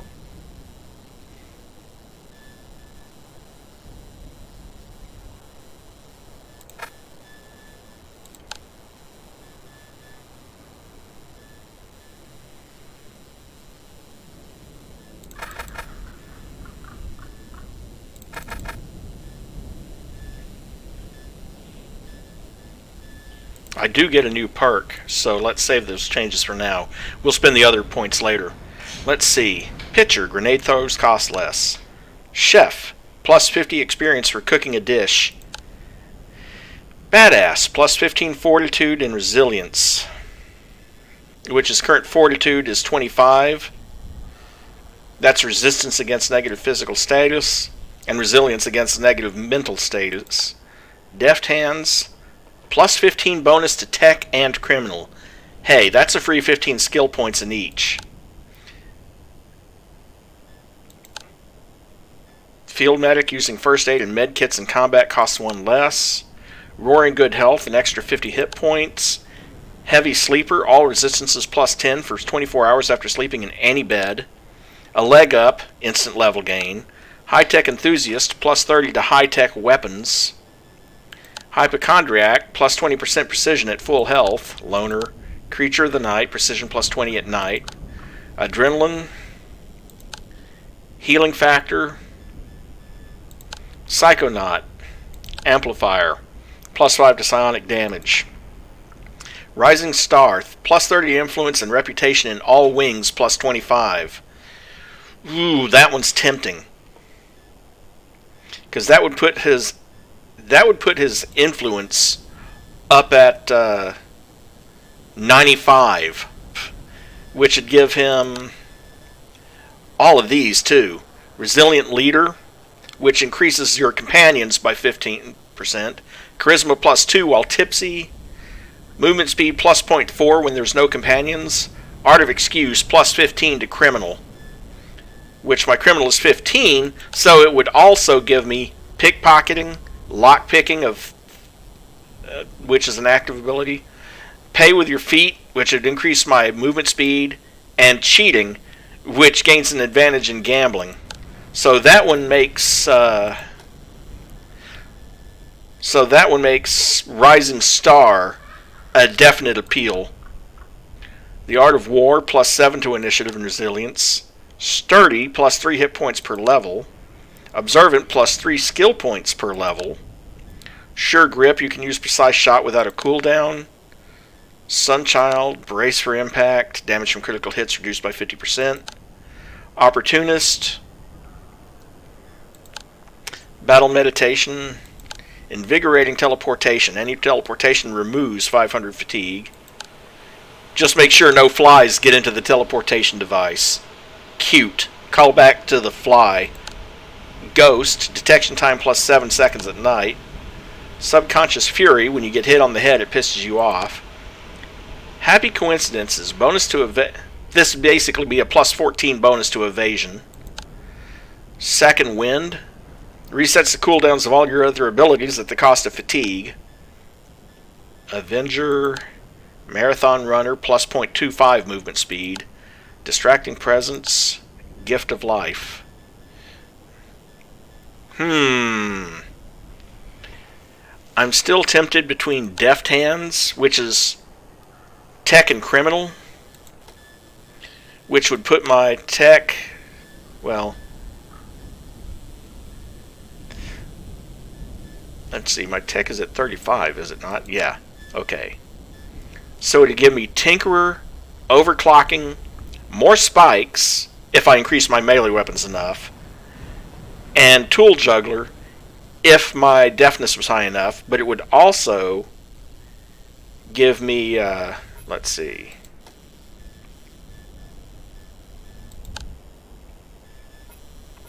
Criminal, yeah, okay. Criminal, it would still give me access to pickpocketing, lockpicking, Pay with Your Feet, and Cheating. You know what? I'm going to go ahead and go for Rising Star. And then if we switch back to abilities, boom. I still need to put points in Criminal, because here's the thing about the way those bonuses work. That plus 15 doesn't actually... It changes his effective skill, but it doesn't give you access to the active and passive abilities from that skill.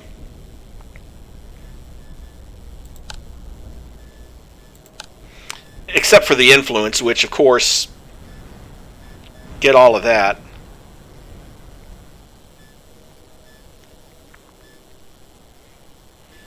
Okay, so with that in mind, where should I put these last 12 skill points?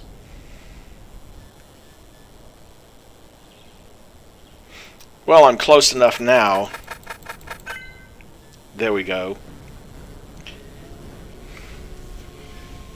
Dance, Execute, Precise Shot with assault rifles, and Beanbag Shot with a shotgun. No damage, inflicts fatigue on everyone in the area of effect.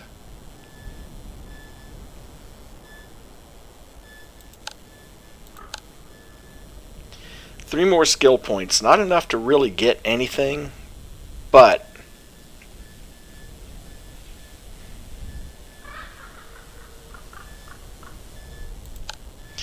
it becomes a question of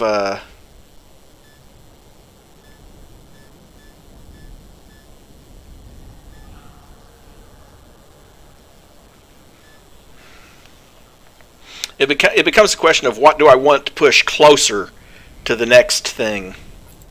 Let's save what we've done, though.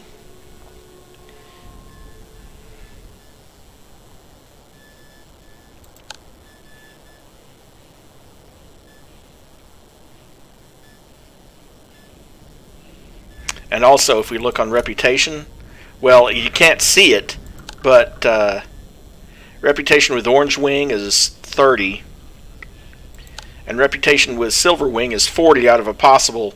Could have had a 45 if I hadn't made that woman cry way back earlier. Oh, such a rough call.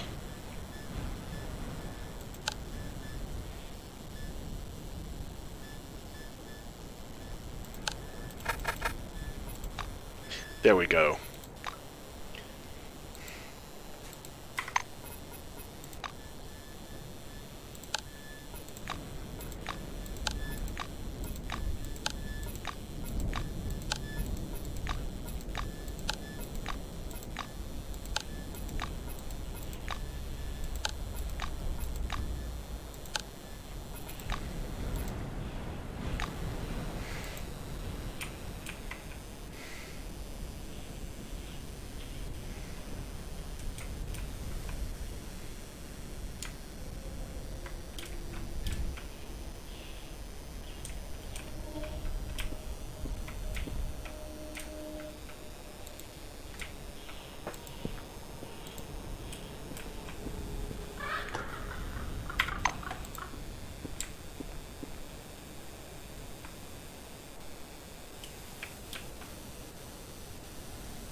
Wonder if I can do the same thing with this machine.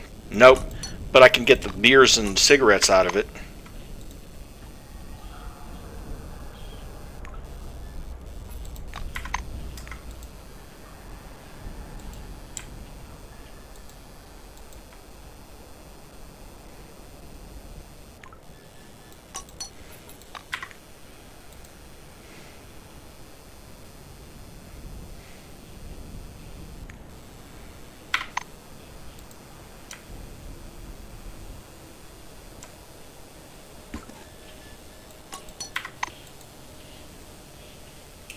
Ooh.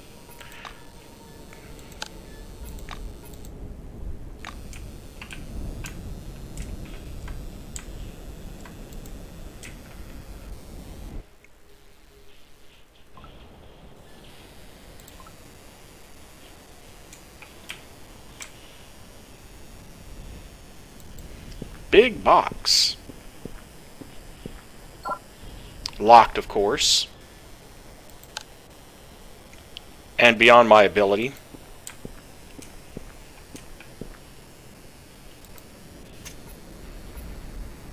You stop near the binocular. The half-erased inscription reads Western Sector. The only highway leads west. The hot air rises from the white shimmering salt marshes, distorting the image. The light stripes, barely visible against the background of white sand, precisely delineate the contours of an object, something too rectangular to be part of the landscape. The C-12 Nashville object has to be somewhere there. Or rather, what's left of it. Look at the sharp salt marshes. Snow is not uncommon to the desert. Polar latitudes and high plateaus have no shortage of frozen water. But the sparkling white spots you see to the west are not snow. Salt marshes cover a significant portion of the sector, instantly disappearing behind the barely visible border shining in the air above. Perhaps there was once an inland salt lake there, perhaps maybe the result of some large-scale forefather experiment. It's unknown. Zoom in on the stripe. At first it seems you're looking at a reflection of the salt marsh hanging in the hot air, but the object seems too accurate to be a mirage, too massive and cut out. It's difficult to say what it is. Objects in the west of the dome haven't been thoroughly studied, and plans to explore them have been postponed to the far future. Will people ever get there? Locate Nashville base. Recalling the route to C-12 Nashville, you point the binocular at its ruins. You can't see much from this vantage, but you're able to make out the neighborhood and even the parking lot. Examine the parking lot. Fragments of concrete and rock cover the parking spaces. Turrets, security booths, disabled and abandoned trucks. All are crumpled, torn to shreds, scattered on the asphalt, which is beginning to grow over. Surrounding area. There are abandoned cars and minivans outside the parking and cargo area and along the road leading to Nashville base. Looks like Curiosity bought a lot of people there after the incident and destroyed them.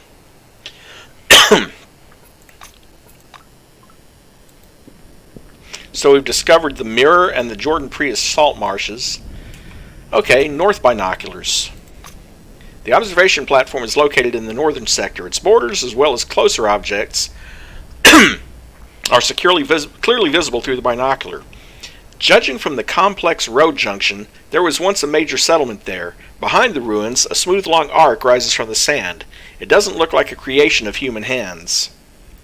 Look more closely at the road junction. A couple of years ago, you would have seen scurrying workers, asphalt pavers, and road rollers. The junction would have been part of the newly developed infrastructure of the northern sector. But now the spire has collapsed and distributes no cargo. No one needs a modern city with a cargo terminal, storage facilities, and wide roads in these parts anymore. Focus on the arc. At first you think it looks like a small mountain range. The regular squat dune emerges from the sand and stretches along the horizon, sometimes hiding behind cliffs and hills. But after refocusing the binoculars, you can see the structure on the surface. Fragments repeating in a strange but perceptible pattern are either an object or construction details. Try to look at the dome. Somewhere in the sands of the northern sector, far beyond the arc overlooking the dunes, you can see the border of the dome. Its glimmering is barely visible behind the shimmering of the warm air, but you know for certain it's there, and it'll never let you out. Everett Road, Relic Wall, Dome North. Look through the binoculars facing east. The east abounds in signs of civilization. You can see almost intact roads, rare trade caravans, and buildings piled into settlements. Closer to the north of the sector is a complex of large, squat buildings surrounded by a slum belt. If memory serves, the Magellan bunker is hidden there somewhere underground. Look closer at Magellan Base. Of course, it would be great if you could see the underground bunker from the observation platform, but alas, the modern binocular doesn't yet have that capability. They're not X-ray binoculars. You have to rely on imagination, memory, and old maps. However, you do manage to glimpse a small parking lot surrounded by a concrete fence. At the far end of the site, you see a stocky building with airtight doors. This must be Magellan. Look closer at the complex. This is definitely a city.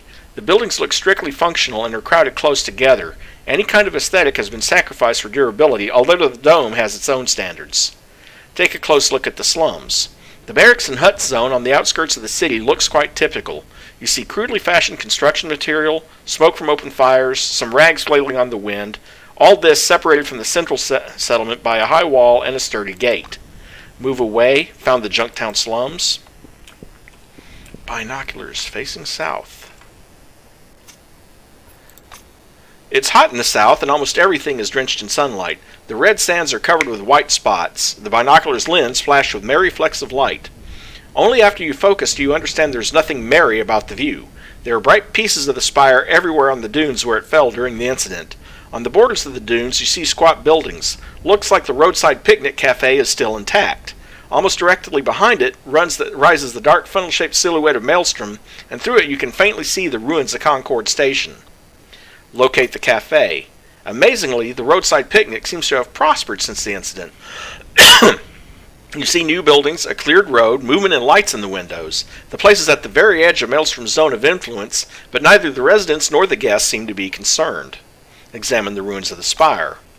When Maelstrom got unleashed, the spire broke down. The cyclopean structure collapsed, partly sliding down the dome to its foot, partly falling inward. Large pieces of the structure littered the sand dunes for miles around. Look more closely at Concord. The dark, ominous mass of Maelstrom cloaks the field of view in this direction, but you can occasionally see structures through rare gaps. That's all that's left of Concord Station, partially demolished by the same Maelstrom, partially destroyed by the fallen debris of the spire. Point the lenses at Maelstrom. You refocus the binocular to capture Maelstrom in the frame. The sight is overwhelming. Slowly, even lazily it spins, chains of greenish lightning periodically flashing across the surface. What can a man do against such power? Well, you can move away from the binoculars for starters. And climb up here, and there's an old box up here.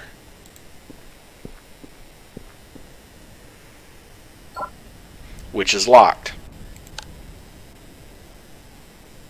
And I don't have anywhere near the skill to pick it. So I guess I get to leave that alone for now. Besides which, I can come back here anyway, later. If I raise my thief skill high enough and get it.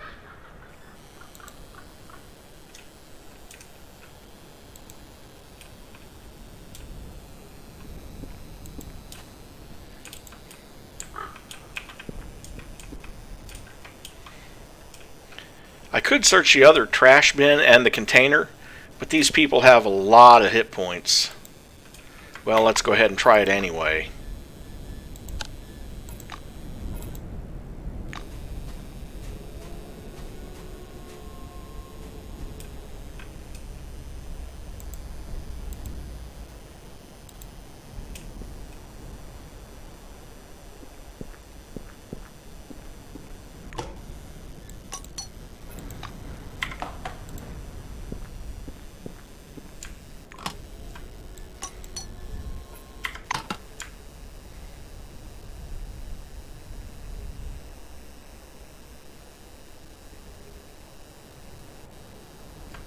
I knew it.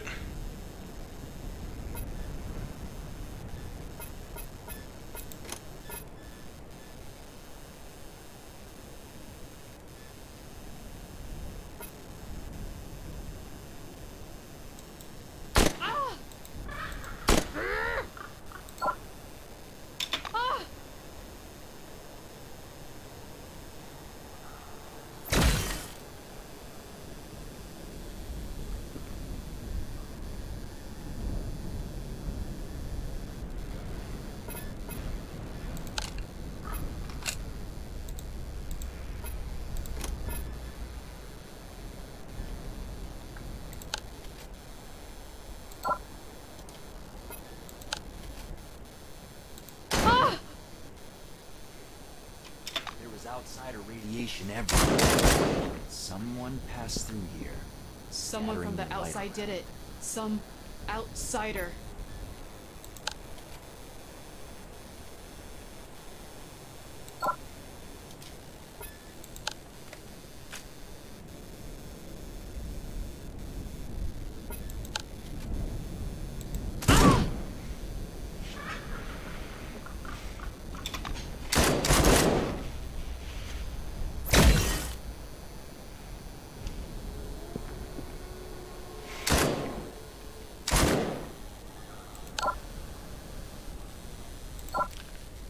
Oh, bullshit, not out of range of this.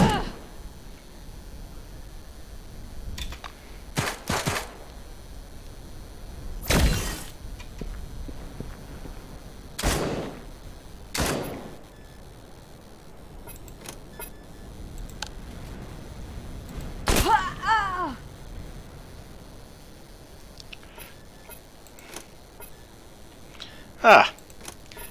Well, that answers that. I was wondering where Binks was. I mean, Nyx was. And now she's rubbing up against my foot.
another techno woman, and another fixer, and some bolts.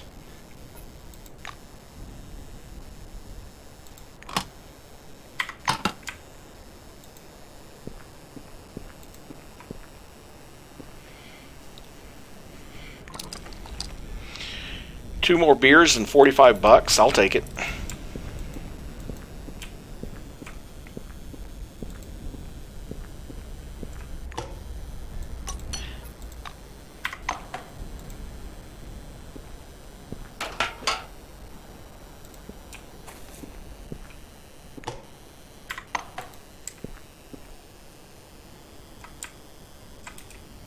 Okay.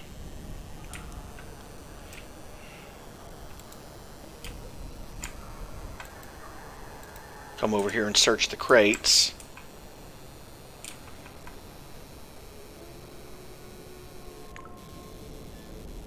Diversions for Dummies Guide.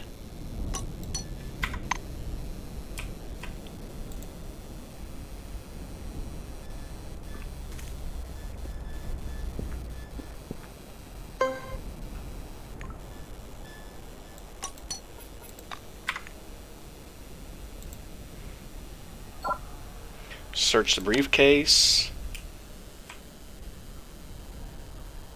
Don't have the ability score to do that, so I'll have to come back later. Well, I could probably, if I wanted to, if I have the magazine for it.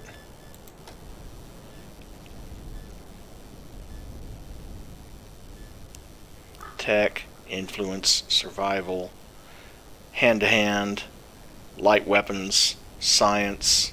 Nope. Don't have the skill book for it.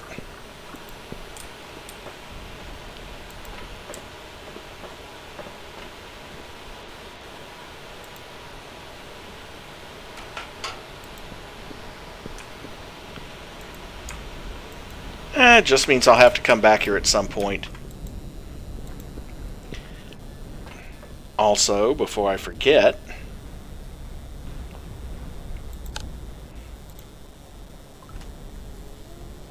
there we go.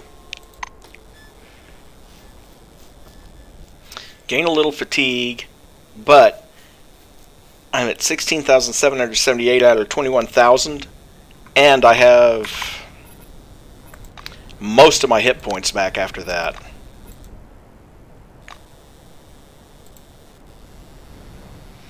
You lean closer to the radio embedded in the car's console. The emergency message is now coming through louder, but not any clearer.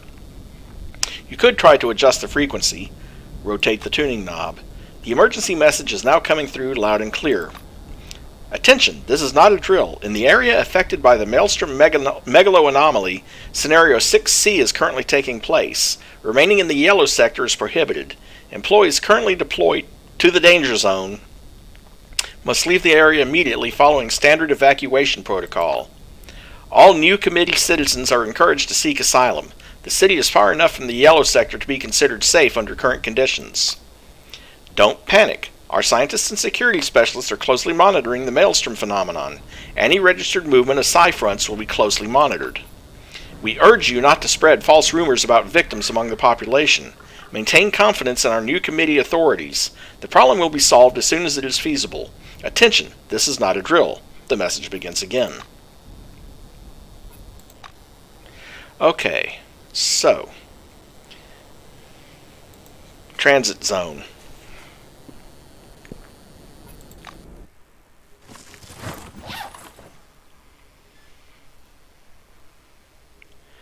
Well, let's go visit our friend at the picnic neutral zone, shall we? You wander through the desert and suddenly fall, fainting for a moment. Or let's try. A quiet hum, like that of a huge bell, fills your head. The space around you is again hidden behind waves of fog. But now it's different. This even white haze conceals everything unnecessary, highlighting the important. In the northeast, a flickering column of blue light can be seen beating straight up through the clouds, like the beam of a huge lighthouse directed into the sky. Without taking your eyes off the beam, you struggle to get up. Each step requires great effort and your head is splitting. These are not the effects of sunstroke, and what you're seeing is no mirage. This is something else. Something is happening inside your head. Use your medical knowledge to stabilize. Search through the pockets of your uniform and find several pills. Some to treat high blood pressure, and a few painkillers. You put the pills in your mouth, and after a while, you feel better. The headache and hum soon pass. All that remains is a slowly dissipating fog and the blue glow fading away in the distance. You've seen this fading glow before, but from a different angle. The explosion that flashed through the clouds pushed apart by Maelstrom. This strange beam of light is what remains. It must mean something. Maybe there to the northeast is where your path now lies.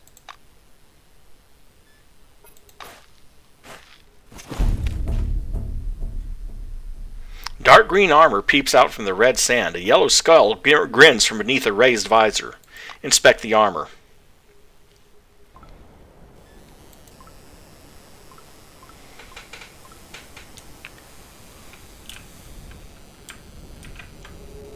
Inspect the remains. Light alloy chest armor. Plus weapon parts and a cops with guns issue. Take all. And, because I can, and because it's better than what I've got, there we go.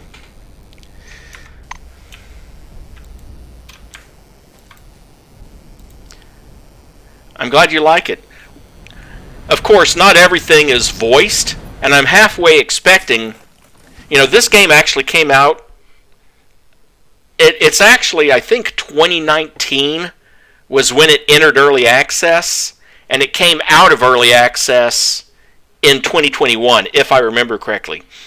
At some point, if it sells enough, I'm halfway expecting them to come out with a collector's edition or a special edition or some other fancy title to indicate that everything is voiced. Kind of like in Disco Inferno, when it first, or Disco Elysium, when it first came out, not everything was voiced. And then they came out with another edition that had everything spoken.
What are you doing, you numbnut?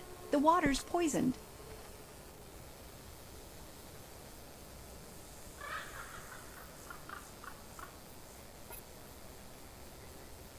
How can I help?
crash. I turned around and saw a huge rock climb right up from beneath the ground, except it wasn't no rock, but old Al as I live and breathe. Okay, well, gasp.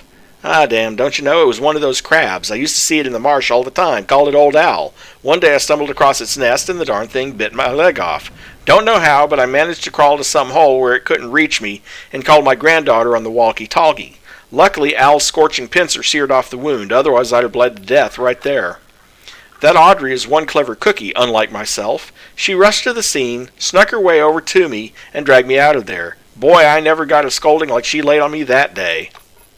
I missed my leg, sure. It was one of my top 2 favorites. I'd give it an honorable burial if I could find it, but I don't blame old Al. In his place, I'd have done the exact same thing. Apparently, I accidentally pulled on the cords to my headphones, and it pulled the jack loose just enough that it wasn't making good contact. Push it back in, problem solved. So let's offer to get Melville his leg back. Really? Ha! You're not joking. If you bring it back to me, I'd be mighty grateful. Let's barter with him. He still has all the stuff we had before, but now he has $2,000. So, which is the good one?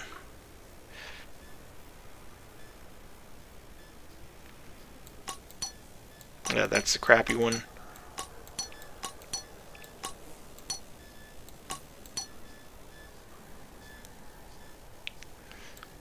Don't need a hammer. Don't need all of those shovels. Don't need all those beers.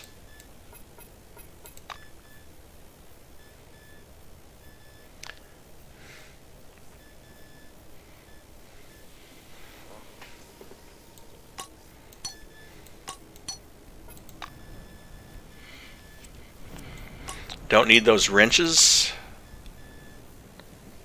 I might need the cloth or something though.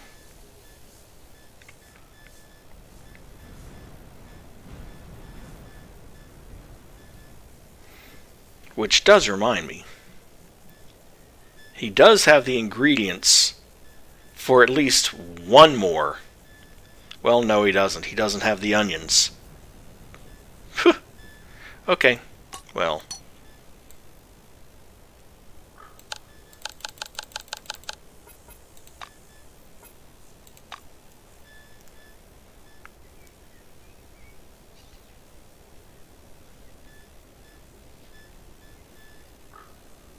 Six Whopper kebabs.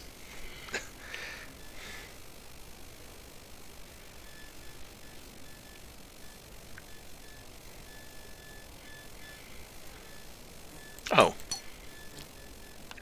I don't need a broom. I could use 12 more bucks in cash though.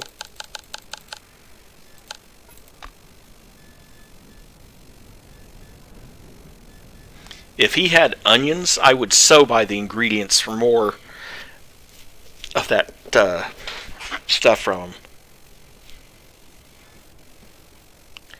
Oh, so that's the difference.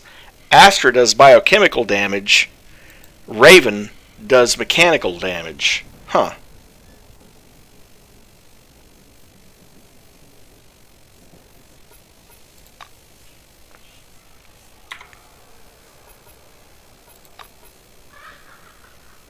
Ask about his granddaughter. Audrey, my sweetie pie. Quite a girl, that one. She holds everything in her hand. So, you want to buy something or not? Okay. Well.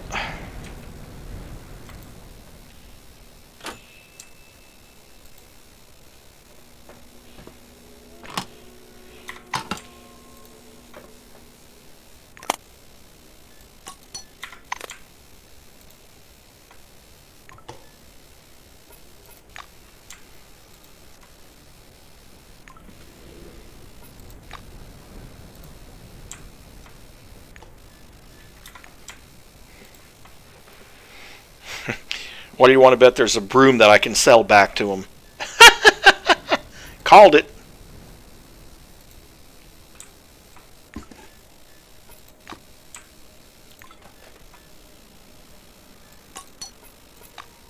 Of course, with my luck, I'll need a broom for something I want to create.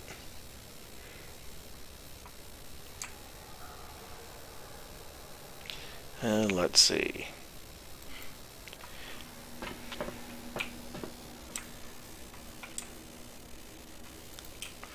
See if there's anything new up on the roof. Oh, there is the trash containers.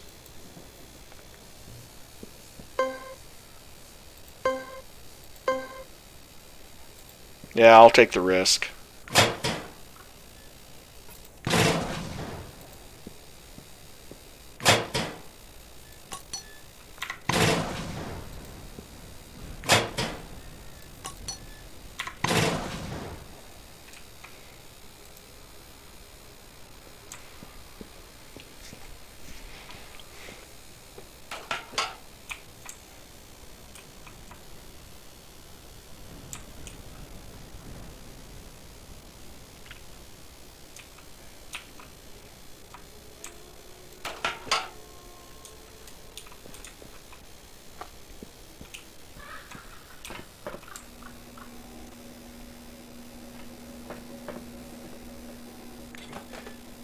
Oh, right. Just dirt.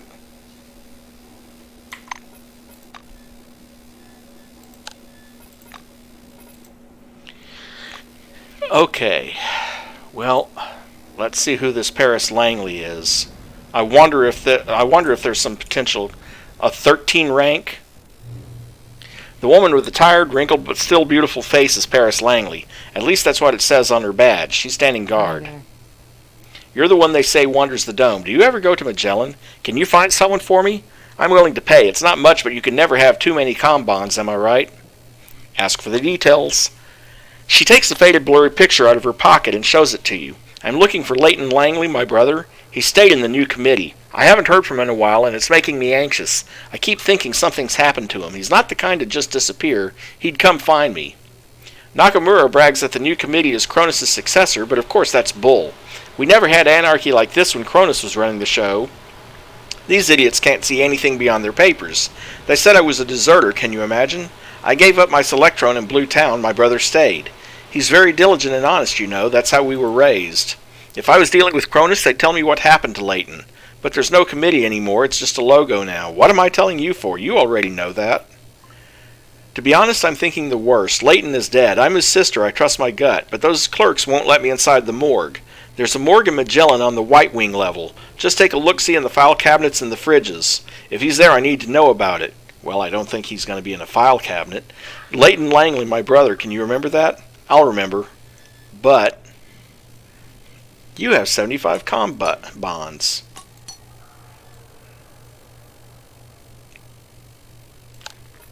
Here you go. You can have a broom to stand guard with.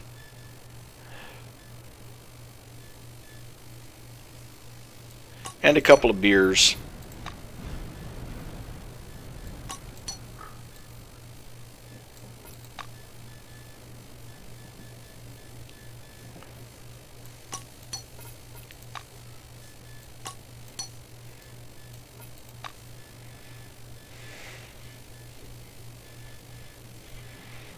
Yeah, I'm sure that'll help her efficiency while she's standing guard, right?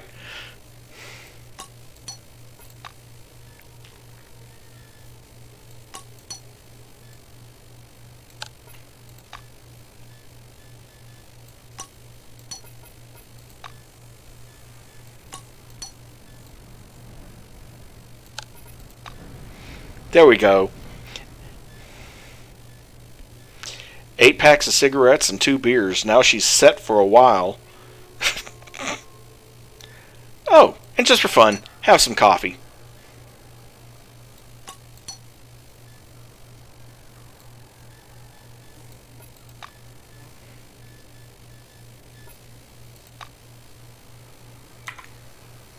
Good luck.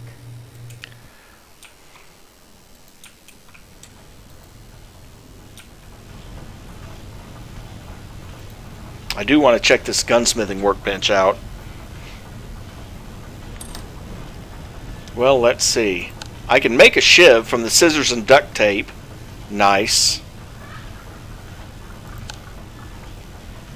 Need shotgun pellets for that. Need polymetallic ore for making the bullets.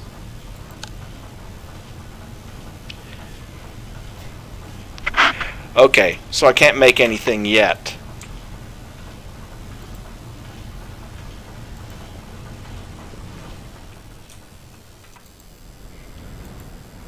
But we are less than a minute away from the 4 hour mark. 4 hour mark. So this is going to be a good place to save it for now. And that will be the end of the stream. I want to thank everyone for coming. I appreciate all your support. A reminder for anyone who's new who's watching this, if you like what you see and want to support what I do, don't forget to like and subscribe. And there's a link to a Discord channel down in the description. And have a great rest of your day.